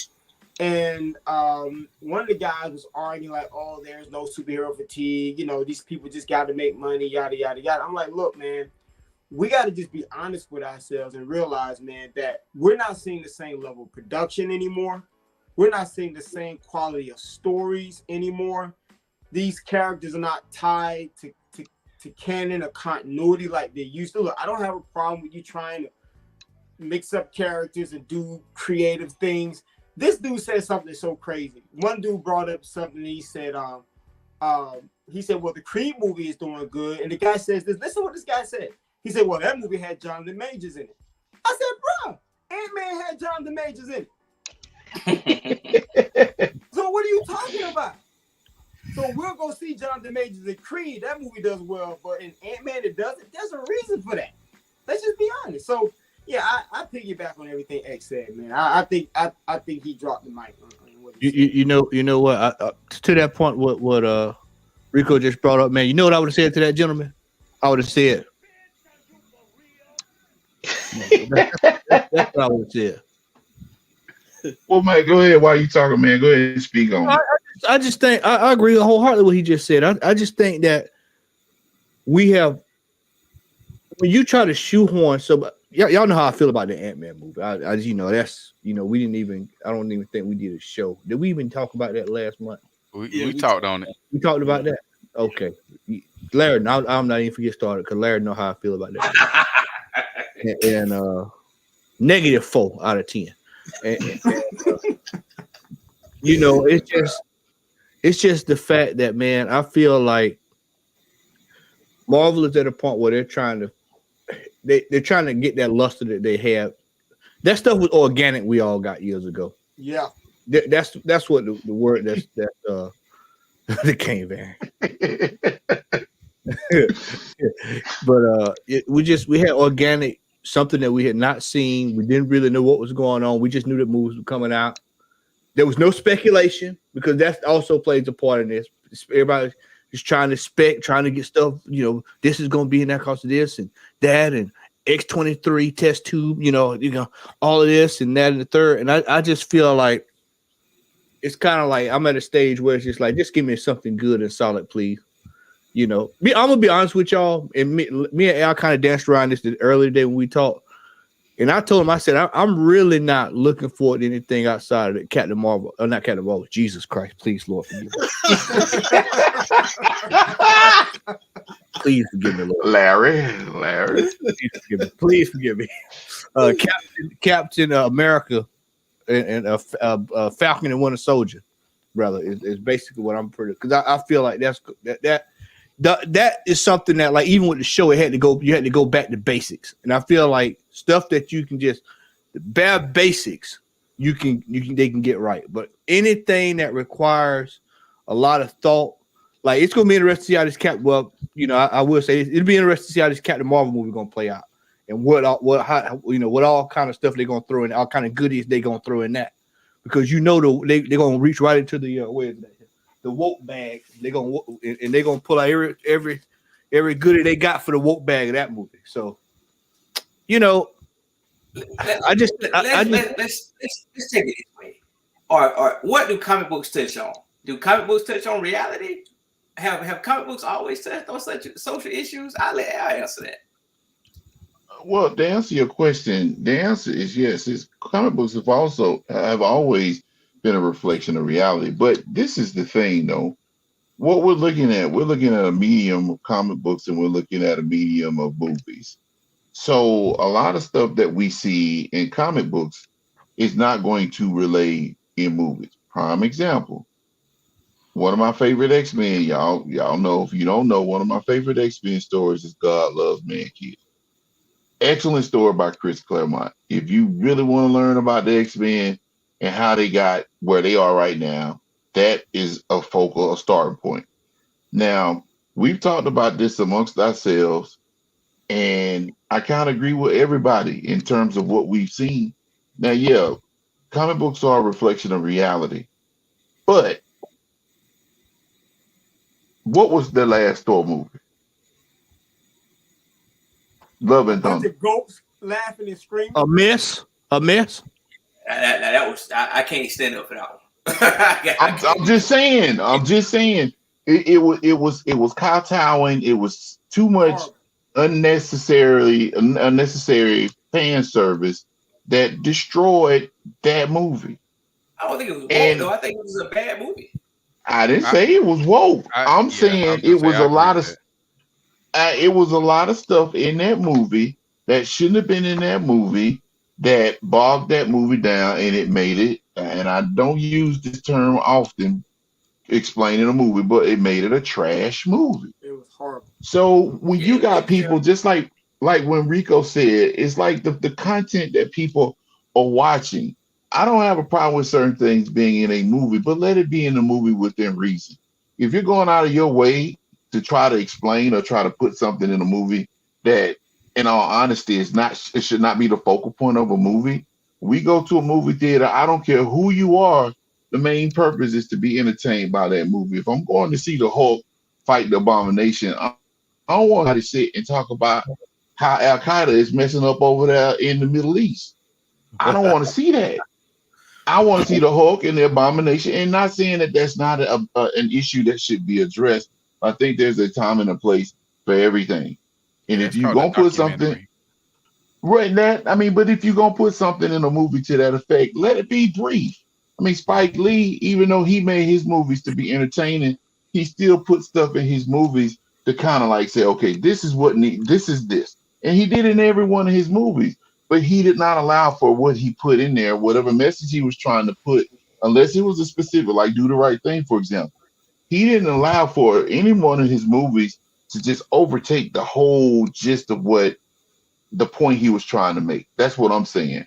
So when you have movies that don't sit to a point to where it's giving entertainment vibes, you have a problem. Me personally, I feel like there's comic book fatigue because I'm just gonna go ahead and say this, and I'll get to the next slide. Y'all know I've talked about I haven't been to the movies. Well, the last time I went to go to the movies was to see Sonic the Hedgehog 2, which was a good movie, by the way. But I didn't go see Spider-Man, and we've talked about that too, Larry. It was way too much fan service in that movie. That movie, it wasn't even it wasn't a quote unquote woke movie, but it was like, okay, y'all doing too much. Yeah. And it's like you're doing too much, and it's like people want to be entertained. And for me, it was like, okay, y'all doing too much, and y'all not actually getting to the point of people going to the movies, and that's for entertainment, to separate themselves from life for a couple of hours so they can get back to working 60, 70 hours a week. You know what I'm saying? Yeah. So I feel like to an extent, and it kind of ties into what everybody else is saying, there is superhero fatigue to a certain degree, because like I said, there's a lot of the content that's being shown in these movies that's like, it's not really necessary. Like I said, there's a time and a place for that. But at the end of the day, you want people to come to your movie. I'm gonna throw out one show, and I want you to tell me what you say. Be like Falcon and the Winter Soldier. Like, what can you say? So I want to say one thing. I think it'll answer this question, because I think this is important. This is, I think, where we're being dishonest. Yes, comics has always addressed social issues. Comics has always been a reflection of reality. But guess what, y'all? We're now living in a society that is completely void of reality. And now they're taking those ideas and trying to force those and indoctrinate that type of non-reality, leave it like that, into these books and into these movies. So where's the reality? There is no, we'll do 1 + 1 won't be 2 next year. I promise you that. I can agree with that. I promise you that. And so this whole idea, well, is always, no, comic books used to be a reflection of, used to address society issues, because what they were saying is this is what's going on. We understand these are things that should not be going on because we all objectively agree that these things should not be going on. Therefore, let's talk about it. Now everything objective is completely out the door. It's all about your feelings, what you believe, what you think, or out with this crazy stuff. And now I'm trying to be PC, and all I'm saying now is, I'm trying to be, but all I'm saying now is, how can it be a reflection of reality? We're now creating society where we're saying there is no reality. You create your own. You create your own reality. Look, we got to censor old man Spider a little bit. If any of y'all get mad at me, my pronouns are right and correct. So, if you don't affirm it, you're truth phobic. So I'm just letting you know right now. 1-866-801-8255. If you know, you know.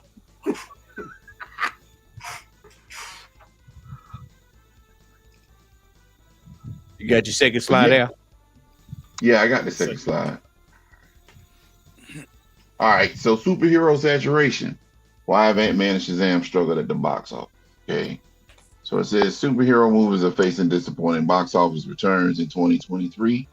Marvel Cinematic Universe is changing its Phase 5 slate to deal with complaints. Warner Brothers could repeat MCU superhero saturation with the DC Universe. Are fans suffering superhero fatigue? The once booming genre of superhero movies is in a state of flux right now. Disney's Ant-Man and the Wasp: Quantumania, Warner Brothers' Black Adam, and Shazam: Fury of the Gods taking a critical and commercial battering at the office.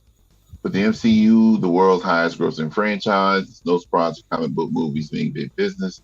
As franchises grow, there are new additions trying to squeeze in next to legacy characters, while post-credit scenes continue to tease sequels and crossovers galore. While both sides sow the seeds for their potential futures, they're in danger of being too busy living in the future to notice what's happening right now. But where did things go wrong? And is Hollywood officially saturated with superhero movies? Then it goes on to talk about the X-Men.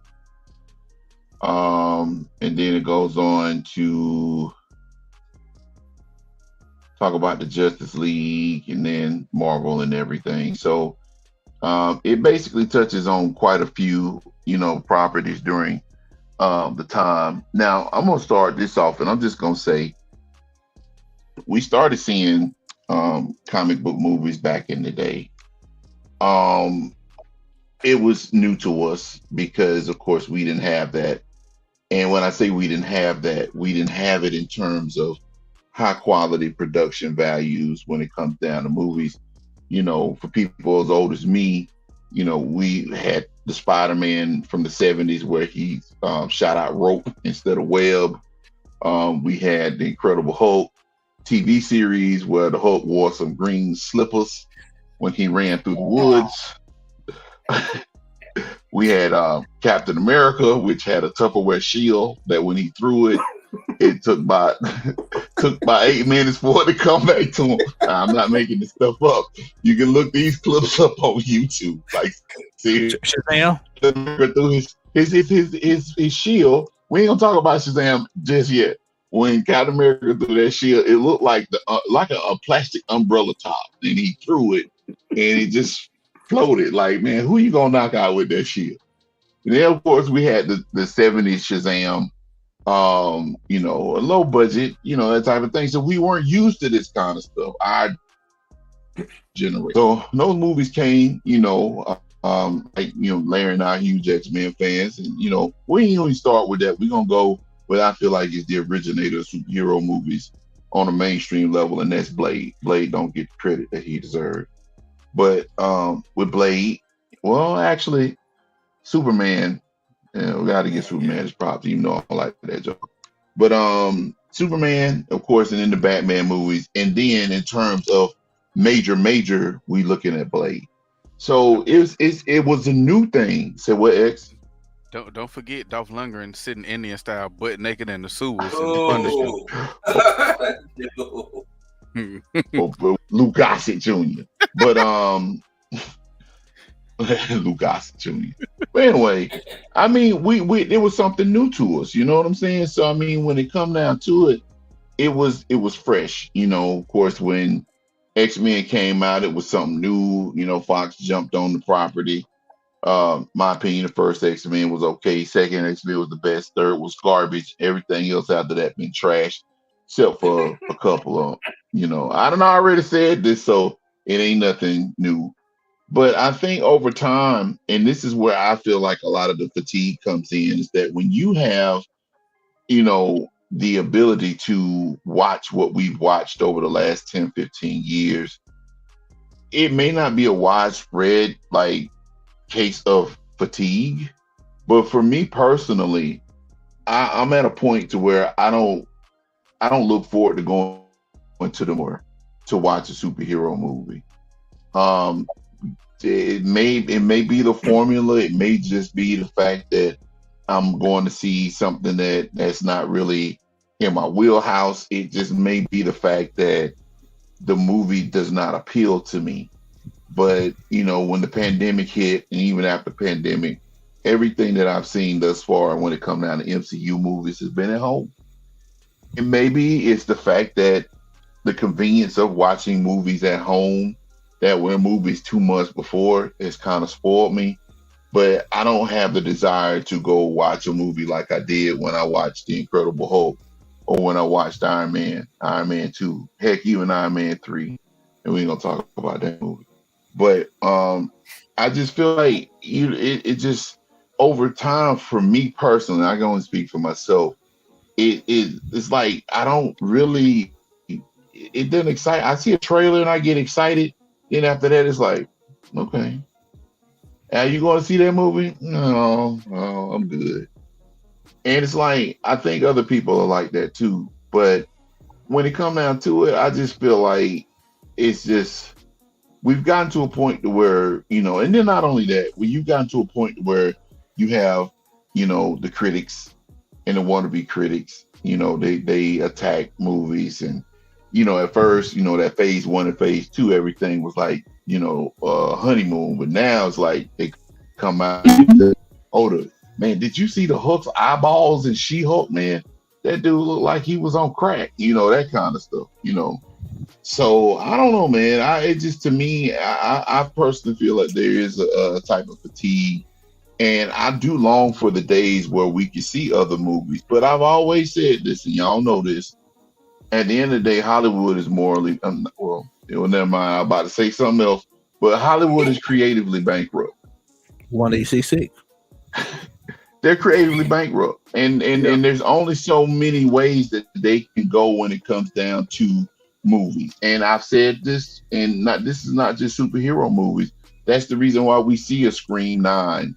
That's the reason why we're seeing a Fast 10, because there's no originality anymore. You don't see movies come out like we did. I think the golden age of cinema more or less was the 80s, late 70s and 80s, because you saw a lot of new IPs that to this very day are still here. You know, they just did a Creed movie. Huh? You ain't going to see Cocaine Bear? Man, I'm about to remove you from this stream, man. Why I'm gonna go see Cocaine Bear, man? Like, you know, but I mean, it's like there's no.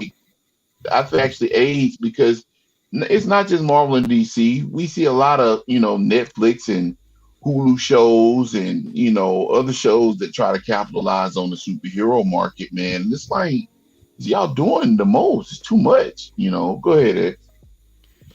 I think the problem is, now, don't get me wrong, the movies are a problem. They are, because of the content that we're getting. But the fatigue that we're really getting and what we're so tired of, and unfortunately we're on the platform right now, is everybody has a voice before everything comes out. You know what I'm saying? Yeah. We get a trailer, and we get a 3-minute long trailer, and we get 5 million different people giving 45-minute long breakdowns of the trailers, and it's literally taking some of the excitement away from going to see the movies.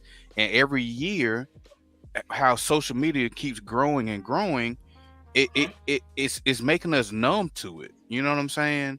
Like, we almost have to not go on the internet at all to enjoy a movie. You know what I'm saying? Like, you got people that are breaking down this, breaking down that, speculating this, speculating that, wrongfully speculating all the time. You know what I'm saying? It's too much. But I can't fault these people, because that's how they eat, that's how they live, that's how they pay their bills. So that's, to me, that's where the fatigue sets in, and it doesn't help that the content isn't surpassing the critique fatigue that we have. You follow me? Yeah. That's what you're saying. Yeah. Like, Sean? Oh, go ahead. I'm sorry. No. Go Go ahead. ahead. Nah, I really ain't got nothing to add. I understand everything that's being said. And another thing that is hurting these movies is, I was looking at an article about Shazam with that, doing poorly in the box office. They already got a date announced for the streaming for it to be on I saw HBO that. Max. So it's like, damn, y'all gave up already in the theaters. So that means people ain't even got to go to theaters. They just wait a couple weeks and it's on HBO Max. And most people nowadays just say, "Oh, I'll wait for it to hit Disney Plus or HBO Max or the streaming services." They ain't got to go. They ain't even got to wait for the Blu-ray. They just watch it on the streaming. So, we're at the point now where it's not must go to the theaters to see the film. Like, I really felt like the last time we truly had that experience where we have to go see it in the movie theater was Infinity War and Endgame. Like, those were like 10 years of build up to that point. And after that, each movie we saw in the theaters kind of let you down to the point where now it's like, I'm iffy on whether I want to go to the movie theaters to watch it. I can wait on that. I'd rather go see this movie than this superhero film. Like, today I went and I watched John Wick 4. And I loved it. Yeah, I thought it was great. It was a great conclusion to that saga. So, I decided to just take my money to go see that instead of Shazam. And that's not saying that I didn't want to see Shazam. I just didn't have the urge to go see it in the theater. Right. I'm like, I thought the first Shazam movie was good, but a bit too long for what the story they was telling. And I was like, I wouldn't want to go to the theater to see that. So I figure I just wait on it. So a lot of people are really pulling the let me just wait. And especially when they see the bad reviews, they're like, oh, then I made a great decision. I decided not to go see that because I had a leery feeling about the film when I saw the trailer. And the trailers are getting worse and worse because it's like you could just piece together everything in the first trailer. And it's like, I don't even need to go see the movie. You just gave away the plot. You just got see other parts of the movie, but I don't really need to see it until it comes out on streaming or on Blu-ray. So a lot of factors are going into it, and with X talking about people reacting and breaking down these trailers, it's like it takes away that special feeling of seeing the trailer and saying, this looks intriguing, and you want to see it in the theater. But then you see all these people reacting to it on social media, everybody posting the trailers and giving their thoughts on it. And it's like, they try and mess with your mind by having you feel conflicted on whether you want to see it because you heard somebody else's opinion on it. And that's the thing that's also affecting these films, is that now all these different opinions from all these creators and reactors and all that stuff is weighing in on people who normally wouldn't look at that stuff, but then they fall in line, they watch it, and they like, I might have second thoughts on it. So there's a lot of factors going into it, but I feel like after the original Marvel cast left, in terms of Robert Downey Jr., Chris Evans, and stuff, the Phase 4 have yet to recapture the magic that a lot of those guys gave us in that first 10 years. And that Thor movie was horrible. It's just a shame that Chris Evans had to deal with that script, you know, because he's the last remaining member from the original Marvel squad. And, you know, Thor Love and Thunder didn't need to be that bad. Endgame, I think Endgame killed. I ain't gonna say killed. It hurt superhero movies, and I think that's where the fatigue comes from. You had 10 years of build up for a major story, and me and Al talked about it earlier. I think they killed. They shouldn't have killed Black Widow, and even if they went with the old Chris Evans or old Captain America, I think they should have kept them around, so they could be there for end sequences and stuff like that. I think people had got invested in characters and things of that nature. And once that whole saga ended, there was no more interest. Like, you know, I've seen it. I'm not interested in Yelena Belova. I'm not interested in Sam Wilson as Captain America. I'm not interested in any of it anymore. I've done my 10 years, and now I'm ready to move on to something different. Me personally, and I know I'm waiting to see H face, but me personally, I don't think there's been much of a drop off. I just think that I think what you got is a whole lot of disinterested people at this point. Think about like Sean said, if you had a Disney Plus, or if you had a lot of stuff that's going on, because let's be honest, phase 1 through 3, they weren't all good or blockbuster movies, but we watched them all and we anticipated them all because we were building to something, and it worked out to whatever it was. But now we feel like there's the vast majority of those movies were blockbuster hits. You had way more blockbuster hits than you did duds. Yeah. I say this. I say you had way more critically acclaimed movies than you had. That's a blockbuster hit. I don't think you really got big money. So you got Avengers 1. You know, that's also inflation too, though. Movie. Yes. I don't know about that one, bro. That was real time. What you talking about? But no, I'm talking about as far as the money it made. That was real time. So the money that Endgame made is like it's tenfold what the first Avengers made. You know what I'm saying? I get what you're saying on that, but we can only go by what it is. But all I'm saying is that I think people lost a sense of like, I guess I would say urgency is to go see in these movies with everything else is out. Expectations kill. And I think now there's a certain expectation when it comes to the movies. And I don't think that expectation was there before because you were so ingrained into what was coming next that it kept you saying, well, I'm gonna see the next movie. Phase 4 came and there was no clear big bad. Yeah, when there's no cohesive unit. Right. It felt like they were just, I understand what they were doing because they were trying to introduce the characters to get you to a big bad. But everybody wasn't looking at it that way. It's just like we're just throwing things at a wall to make it stick. We got to introduce this person to get to what we're trying to get to. But it's too late now to insert Kang into it because now it's like, okay, we're disinterested at this point. So I definitely think there's a fatigue. I don't know if we can come out of it or not. I think Guardians of the Galaxy is going to be a turning point because it's one of Marvel's biggest properties. If Guardians of the Galaxy tanks, then they're in trouble. I don't think that movie gonna tank. No, I don't think so. I think that movie's gonna. I think James Gunn made that's gonna be his best movie just to kind of flick off Disney, showing, hey, y'all let me go to DC. Yeah. Now I'm finna bring this to DC. Yeah. Hey, I hope you're right. I'm just saying that if that movie doesn't produce, then you will know truly that you're in trouble. I'm gonna say this though. Remember now, when the Marvel Cinematic Universe started, we were saying things like in fighting we trust. Dude, they were just rolling out hits. Matter of fact, the first one that we would probably say was not a hit might have been that Captain Marvel movie. That might have been the first time we were like, you know what? No, bro. You like the first Thor movie? No, you like the Dark World? Look, I like the first Thor. I didn't like Dark World.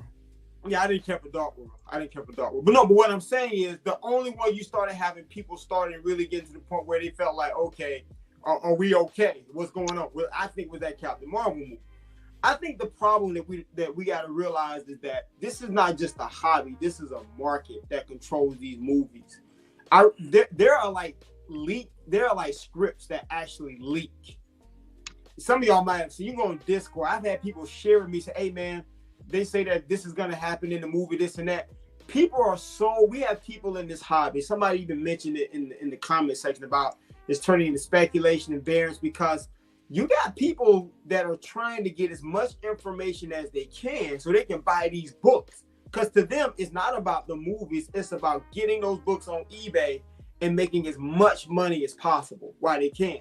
So this is not just a hobby of collectors and readers and people that enjoy these comics. This is an actual business for people. This is a comic book market that has volatility that's going up and down. And people are doing...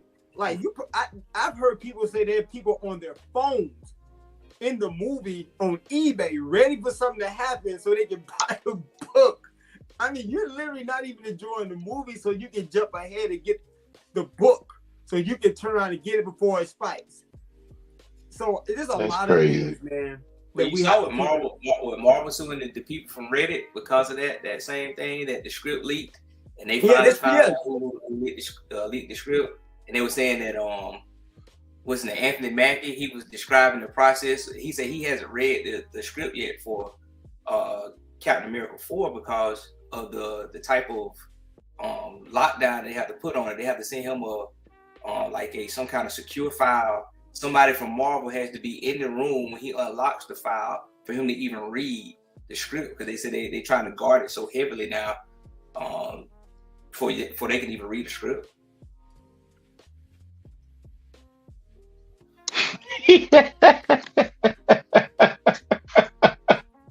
This is what we've come to. Yeah.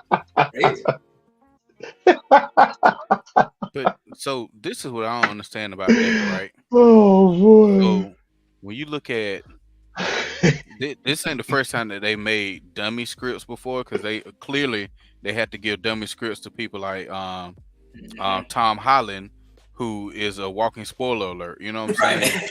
So, and what's his face? That played the Hulk too. Yeah, Mark Ruffalo. Yeah, him too. You can make all the dummy scripts in the world and have those leaked and have the actual real deal go to the actors. You know what I'm saying? Like they sit there and, especially Disney, they bring out all these different trailers that it's a lot of stuff that we see in the trailer that we never see in the movie. So they could do a script. You know, that's illegal now though.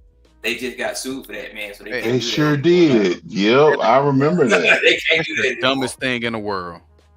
How dare you mislead me by not giving me everything in the movie that I want to see? Sit your old ass down somewhere. If that's the case, I won't even put out a trailer. I have a 3-minute long, just it'll say Marvel Studios, and then right before it turns black, just had the name of the movie, and that's it. Hey man, I'm gonna tell you why I laughed so hard, man, when he was explaining that process. I'm like, man, they guard their script like KFC guard that 11 herbs and spices recipe, man. Like, yeah, they going through some links, man. I'm telling you, that is insane, bruh. Joe got to be in the room like this, some Pentagon X-Files, Fox Mulder-ish, man. That is crazy. Man, go ahead and take us out, man. What are your thoughts? The Marvel MCU is now the modern day version of WCW and NWO. Time for the halls. Everybody want to join the NWO. The NWO watered down. You got folk laying down 1, 2, 3 on the back. You know, that's what. And you got a lot of people saying That don't work for me, brother. That's right, brother. That's I it. think, man, the MCU fandom is turning to Star Wars fandom. What you know? What I wish would happen. You know what I really wish More would like Star happen. Trek fandom. I wish they'll go ahead and just do away with the MCU right now and start over. You know what I'm saying? The reason I say that, don't give me Fantastic Four and X-Men, then all these other properties, and then turn around a few years later, reboot it again. Yeah. Go ahead, stop making. Don't even worry about Phase 5. Just stop. Find you another Kevin Feige, because I've been sick. You can tell in the way that these shows and movies have been that Feige is tired. His baby is already come and gone. You can tell he wants out. But I think he's getting ready to get a job as he's getting ready to get a higher job at Disney. They say he's in line for a higher job. Well, that's fine. That's even more reason for them to go ahead and find another Kevin Feige. You know what I'm saying? I'm not gonna say fire Kevin Feige. That's golly, bro. That would be dumb. But you move him up. If that's true, you move him up, and then bring in somebody who shows the same passion that he did that started the MCU. You know what I'm saying? And start from scratch so we can get a true Civil War. We can get not a bootleg House of M. We can get real House of M later on down the line. Just something that builds like the buildup that we got in those first 3 phases. We can get that all over again instead of teasing us. Here you go, and then 5 years later, starting over. Everybody that you brought in, they gone. Ooh, I'm sorry. No, just do it now. I think the problem you have though in real life, and this is what me and Al was talking about earlier, the problem you have in real life is that these characters can't continuously play these roles, and they have other things that they do with their life. And like I was saying, even if you try to keep Robert Downey Jr. on for like just say snippets, what would Robert Downey Jr. ask as at this point to keep playing that role, even if he wasn't in the 4 movie? Even more money. 20 million. Even more money. He still wants 75 a movie. Exactly. So that's what I'm saying. So that's the problem you run into. He on that Lamar Jackson status. Guaranteed, 100% guaranteed. Hey man, the only 2 things gonna really resolve this issue, because it's if they gonna continue to make movies from now till we in the ground, they're gonna have to keep rebooting a certain period of time, over a period of time as far as years, or they're gonna have to go to CGI, 1 to 2. Because I mean, I kind of find it difficult to believe that they just gonna put Tony Stark and Steve Rogers and all these characters on the shelf just because Robert Downey Jr. and Chris Evans are getting older. So they're gonna either have to start them off young, like Tom Holland young. We'll have an 18-year-old Captain America and have them grow into the character, or they just gonna have to do CGI. So I think maybe because by the time we get to Secret Wars and the Kang Dynasty, what we'll be at? We'll be at 20 years, or will be longer than that? About 20 years. I think that'll probably be the end. By the time we get all that, though, Don Cheadle really gonna need a walking apparatus. Instead of that Wakandan technology, boy, they did War Machine dirty though, boy. Speaking of, they got a kimono beating this dude back that can walk, but they ain't found a way to get Don Cheadle a way to walk without that thing. Oh man, that's what I'm talking about. They did that dude dirty, man. They so wrong. They did Don Cheadle dirty, and he they people. That's what make Killmonger a hero, not a villain. Cause they did War Machine dirty. Yeah. Look, man, all Don Cheadle, he just what's that Terry Howard replacement, man. They like, man, we ain't really taking no real cash in you, man. Just replacement. Hey, he a pivotal role in this MCU though. Yeah, he getting a check. He getting that Disney money. And he ain't complaining not one bit. Yeah, I bet he ain't. He ain't complaining. He ain't pulled that Terry Howard. He said, nah, I'm gonna enjoy this. I can't go back to insurance commercial. He can't go back to making bootleg Captain America skits on YouTube. That's what that is. Captain Planet. Hotel Rwanda. There you go. Part 2. You see that meme they made, man, where the Avengers was sitting there from was it Age of Ultron, where they were watching the screen with Tony, where they were talking about the Accords, and then they Don Cheadle is in that Captain Planet skit, and then the rest of them they put their head down, man. They start looking back at it. It's funny because like it's real.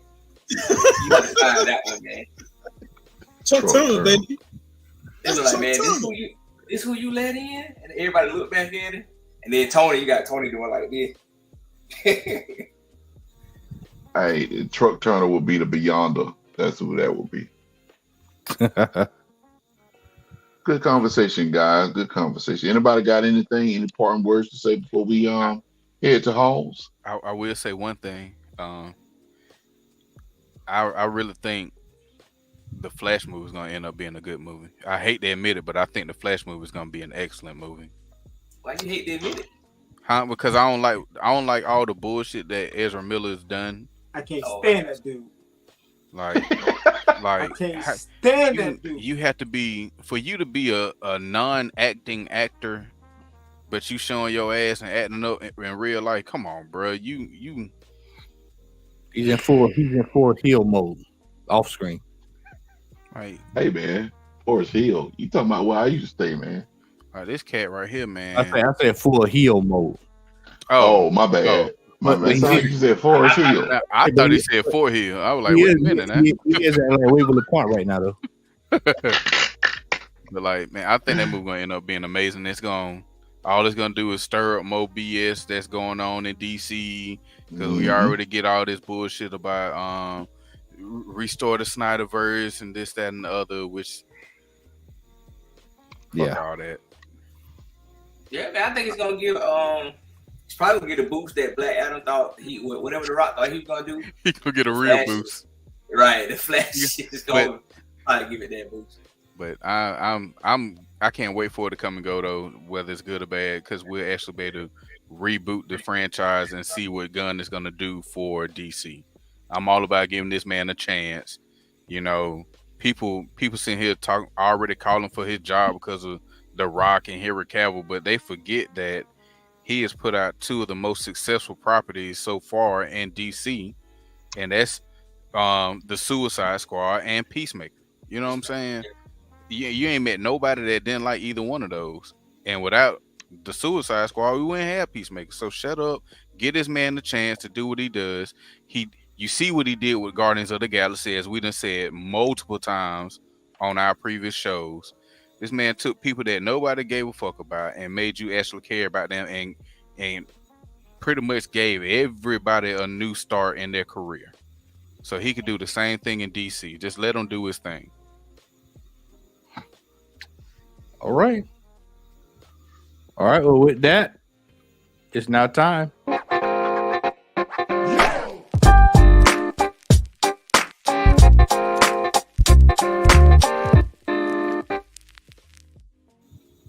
Larry Crocker, you haven't been here in a long time, brother. You're gonna kick this hall. You kicking off the hall. You see my background, man. I have pick some up. Pick some off the floor. Hey, that's all I say. Just pick some random books. Yeah, pick some random books up off the floor. I have nothing to man to show, man. You see these lies. You see these lies. Hey, what's that pop at? Larry, are you for real? Hey, what's that pop at the top of the mountain? I think that's the one you gave me, bro. Man, stop lying, man. Come on. Look at all that. Look at all them boxes over there. I ain't never seen all. Man, this man. Look at all them boxes over there. And they all the same box too, man. Look at that. All that stuff over there on the floor. I ain't got nothing. I ain't got nothing to show. Hey, somebody, man, somebody sitting over in the chat cussing right now. We can make it show. He done already cataloged it. Never mind. I sold the one book that I got last weekend, man. This was a sweet pickup. Ooh, nice, bro. Nice pickup. Yeah, they had it for $45, and I got a discount on it because it was Customer Appreciation Day, and I was like, yeah, I'm not passing up on this, man. It's 45, you say? Huh? You say 45? Yeah. That's a damn good price, man. It's a great price, man. Good pickup, bro. Yeah, and it's intact. It's not the best. It's not in the best condition, but it's intact. It don't fall out. It's got some ticks and stuff, but I don't care about that, man. I read it. You know, it definitely like some cringy dialogue in it, and the ending is laughable. But for the historical reference of this book, I had to pick it up. Nah, don't pick up. Yep. So All right. I got a few things. Start off. Finally was able to get my hand on this right here, the Target exclusive Batman. I just like it because it has some of the cell shading in it. Nice. I have the glow in the dark Funko Shop exclusive Jiren. oh, cheery.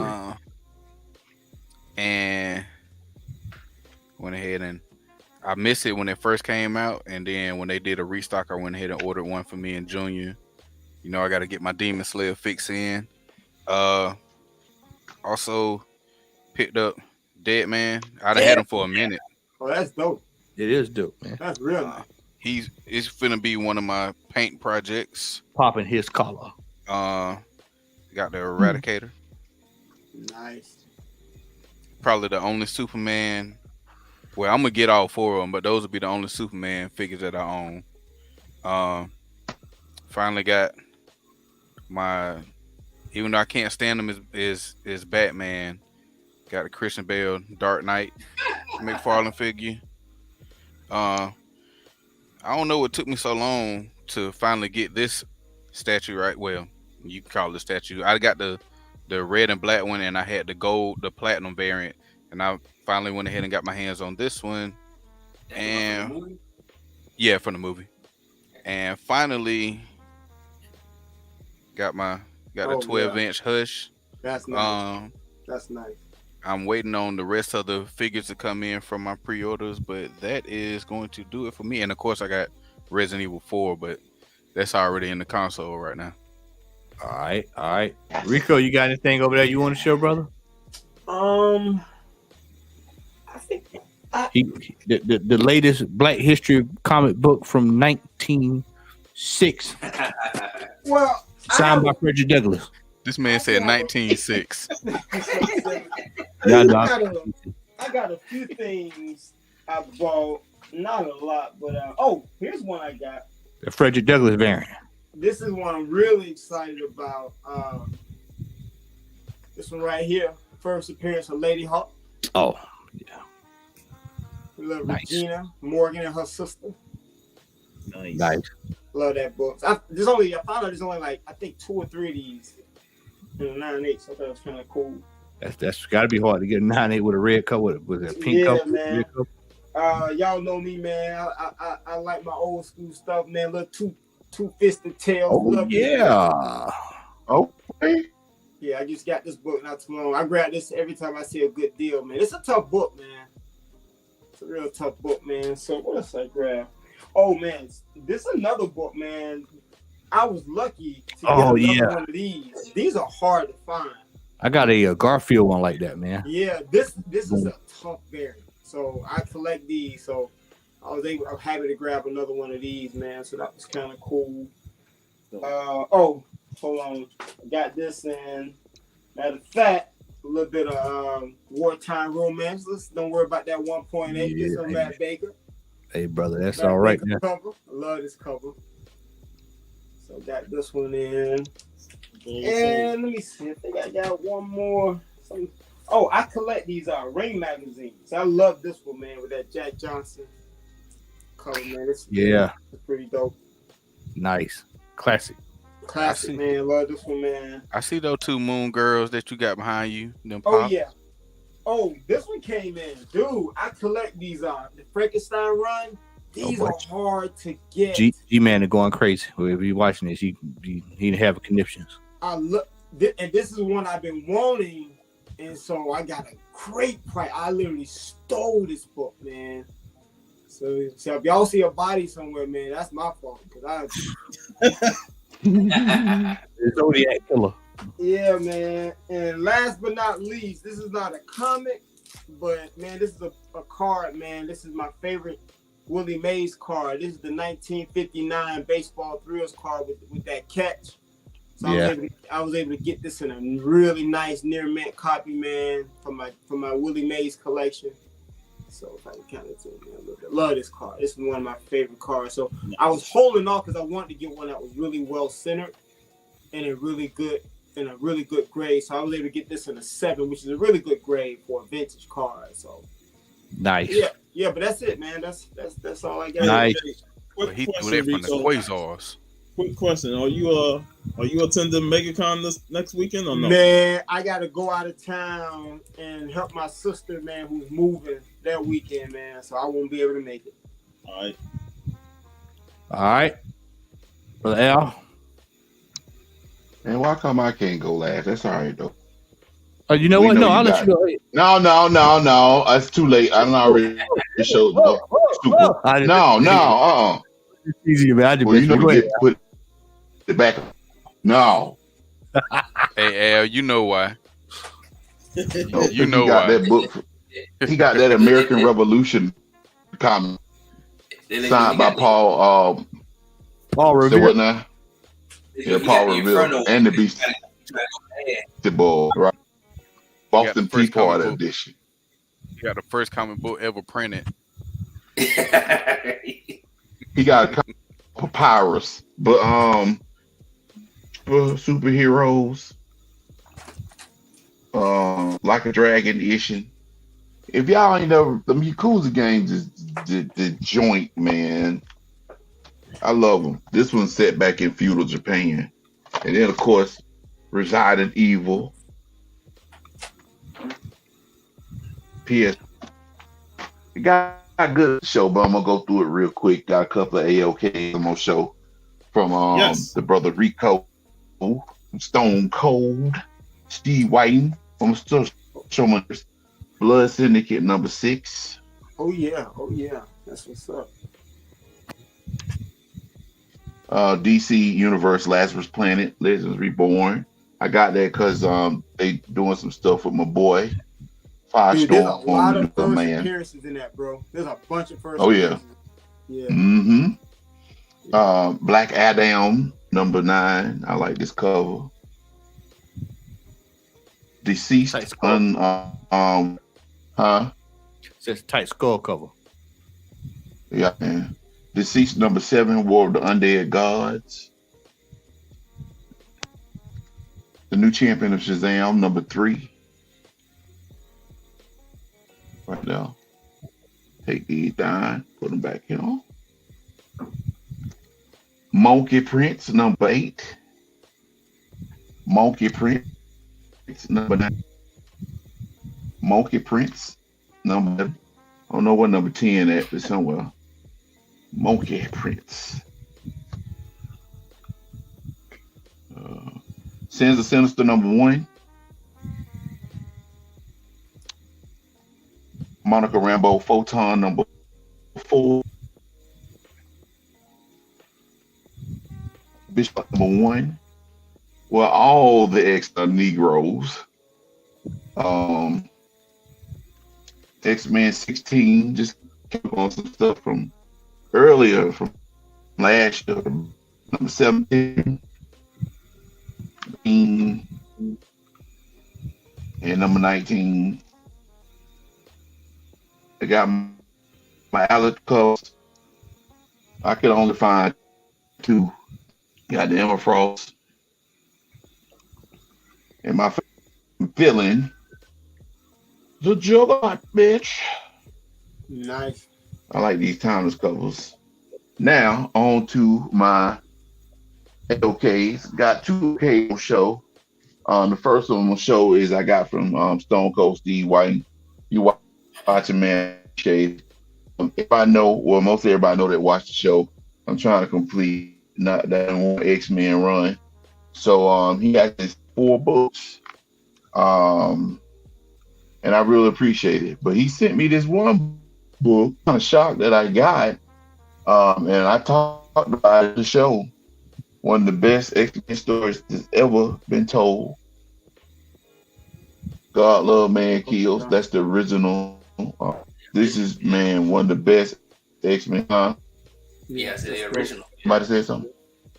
Yeah, it's the original. One of the best X-Men stories ever told. All right. That's awesome. X-Men 63.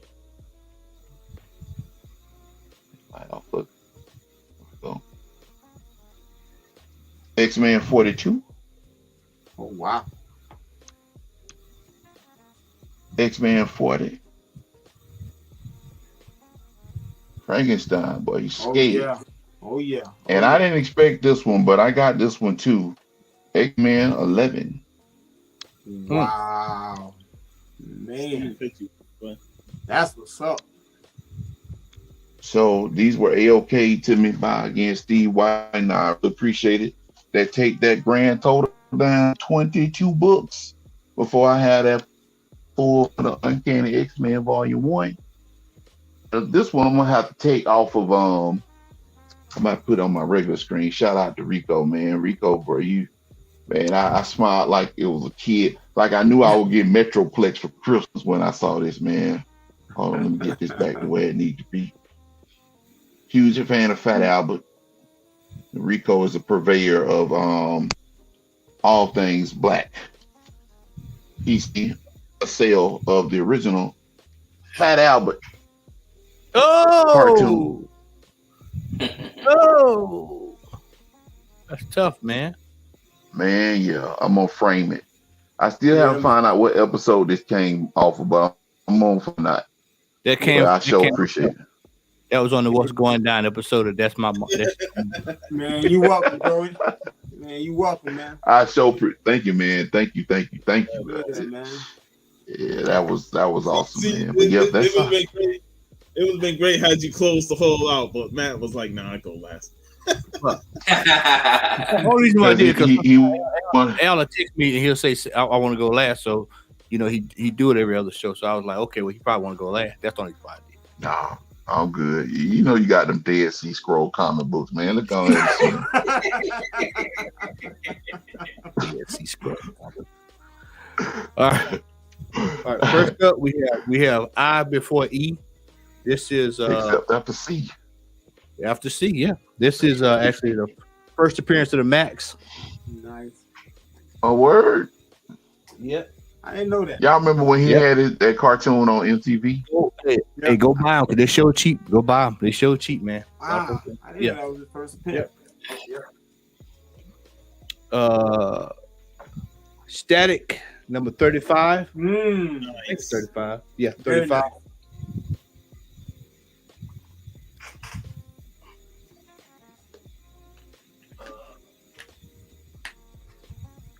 Bro Crocker has seen this, and Brother X has seen it.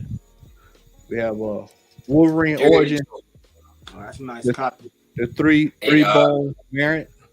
I'm coming through the window to get that one. Larry, I thought you already had that. Nah, I ain't got the third claw variant, man. Oh man. Ski mask way. Sure. Give it up, son. We have horror stories. This is one of those pulps. Oh wow! What year is that, man? 1936, and not only is this this is the British variant, so extremely rare. I caught somebody slipping big time on eBay. Wow! Satan sends a rat. Sends a rat, man. That's dope. All right, so Al got his damn jokes tonight. I do. Here we are. This is a book from the 1800s. We have one. This is Deadwood Dick. Shut up. This is from 18. I think this was from 1889. Wow. That's real creative. That's platinum. Did Stanley sign it? No, he wasn't even born in. Hey, I'm just saying. Everything else got his signature on it. And then this is the cool one. This is the other Deadwood Dick, but this is, I knew Rico would like this one with it being a little. There you go. That's dope. Yep. This one is 1890. I think it was 99, and this one also is a double cover. So let me ask you this: is it a comic? Go ahead, Rico. It's like I'm just saying that's crazy to have a book that old that's a double cover, man. When you showed that to me, I was like, I can't believe it, man. That's crazy. Double cover. Now is that a comic book? Yes. It's kind of like a digest, but this was considered back then. This was considered like comic books. Then. Yeah, no different. Those digests, there's no difference.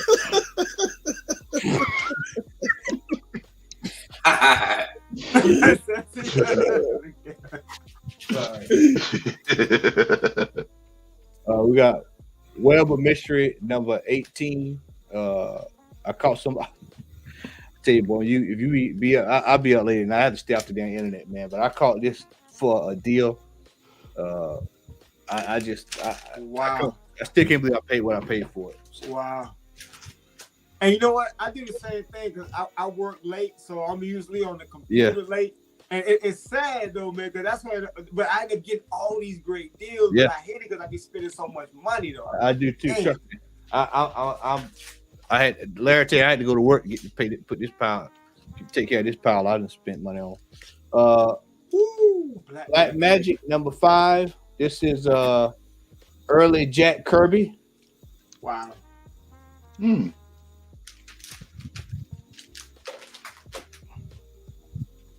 some modern stuff in here as well. I mean, $20 for Ninja Turtles number 44 at 8.0. I was like, hey, I'll take it. All day long, $20. Yeah, $20 slab. Man. With free shipping. Oh my goodness. They pay, Somebody said, man, the IDW books, man, are going up in value. We have The Thing, number 16. That's Pico Horror. Yeah, man. That's dope. God almighty, that joke was ugly. Back from CGC grading this week.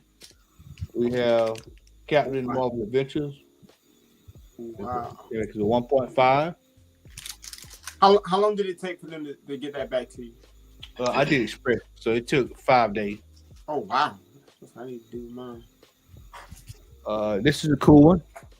Rico has seen this one.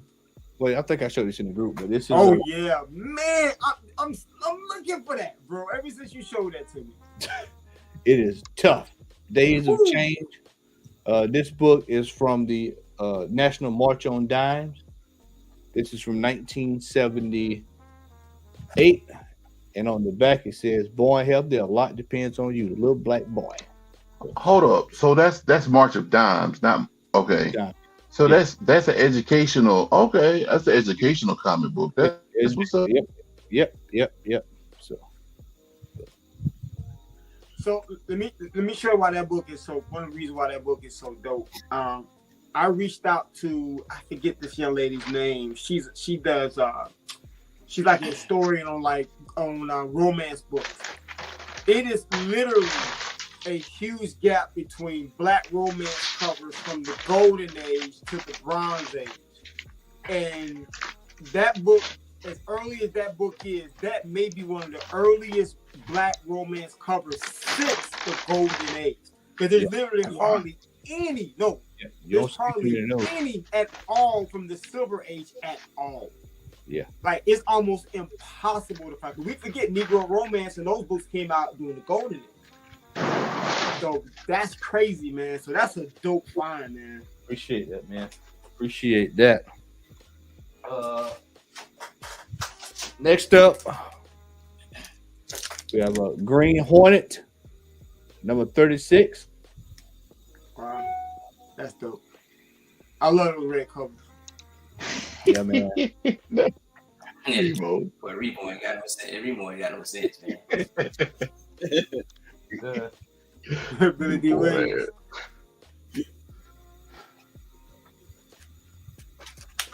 We have Journey into Fear, number 5. Who's the artist on that? They don't say. Dude, I'm not saying that's Baker, but Baker did some work on those. You know what? On that run, so that may be worth investigating to see. I have to look at that when we get off, man. What number is it? What number is it? I can find number out. Number 5. Oh, I'll find out right now. Yeah, number 5. This was also using Seduction of the Innocent. So I don't know if Comic Collector Geek still with us or not, but if you can find these relatively, they're it's a little expensive, but they're not too expensive. Let's see what we got. All right. He's a man.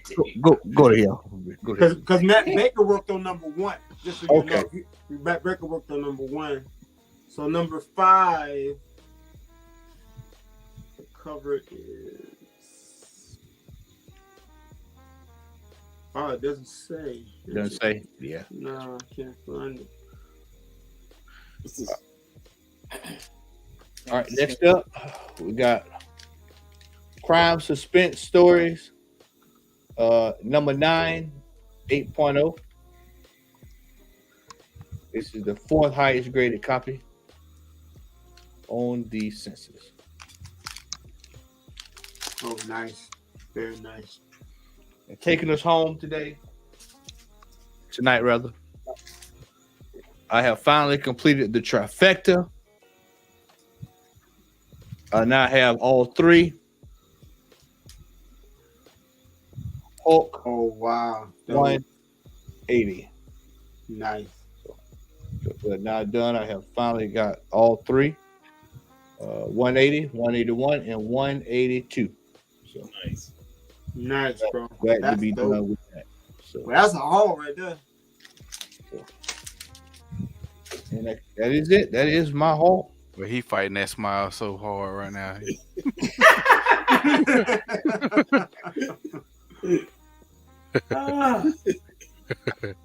Yeah, man. All right. You're cold. All right. Well, everybody, want to say thanks. No show next week. We're gonna be watching WrestleMania. Really? Yeah, WrestleMania. Come over to the house. WrestleMania next Saturday and Sunday. Well, next Sunday we're going to the Atlanta Comic Hotel show and going to Shoney's. So I get my breakfast bar. Yeah. I sure hate I'm gonna miss that. And then next Saturday be, of course, WrestleMania. So It's supposed to be a 2-night event again? Yeah, two night. Yeah, the Bloodline, man. They doing my boy Roman Reigns right, man. I'll be at MegaCon next week and so. Yeah, you gonna hey, he gonna be inboxing me. Hey, I got these arches. Got these arches ready to go. They ready to go, man. They got them lined up. I might wait. I might hold off on sending you that package to see what MegaCon got to offer. Yeah, I said, yeah, because it might have something down there. Giving it bags, man. He gonna be giving it up. Yeah. Awesome show tonight, y'all. Enjoyed the conversation. That was a great conversation, man. Really enjoyed listening to y'all and the analysis and breakdown that you can only get here on the Comic Hall crew. All right, with everybody, that is it, ladies and gentlemen. We'll see you all in 2 weeks. Y'all be safe out there, and we out here. Peace.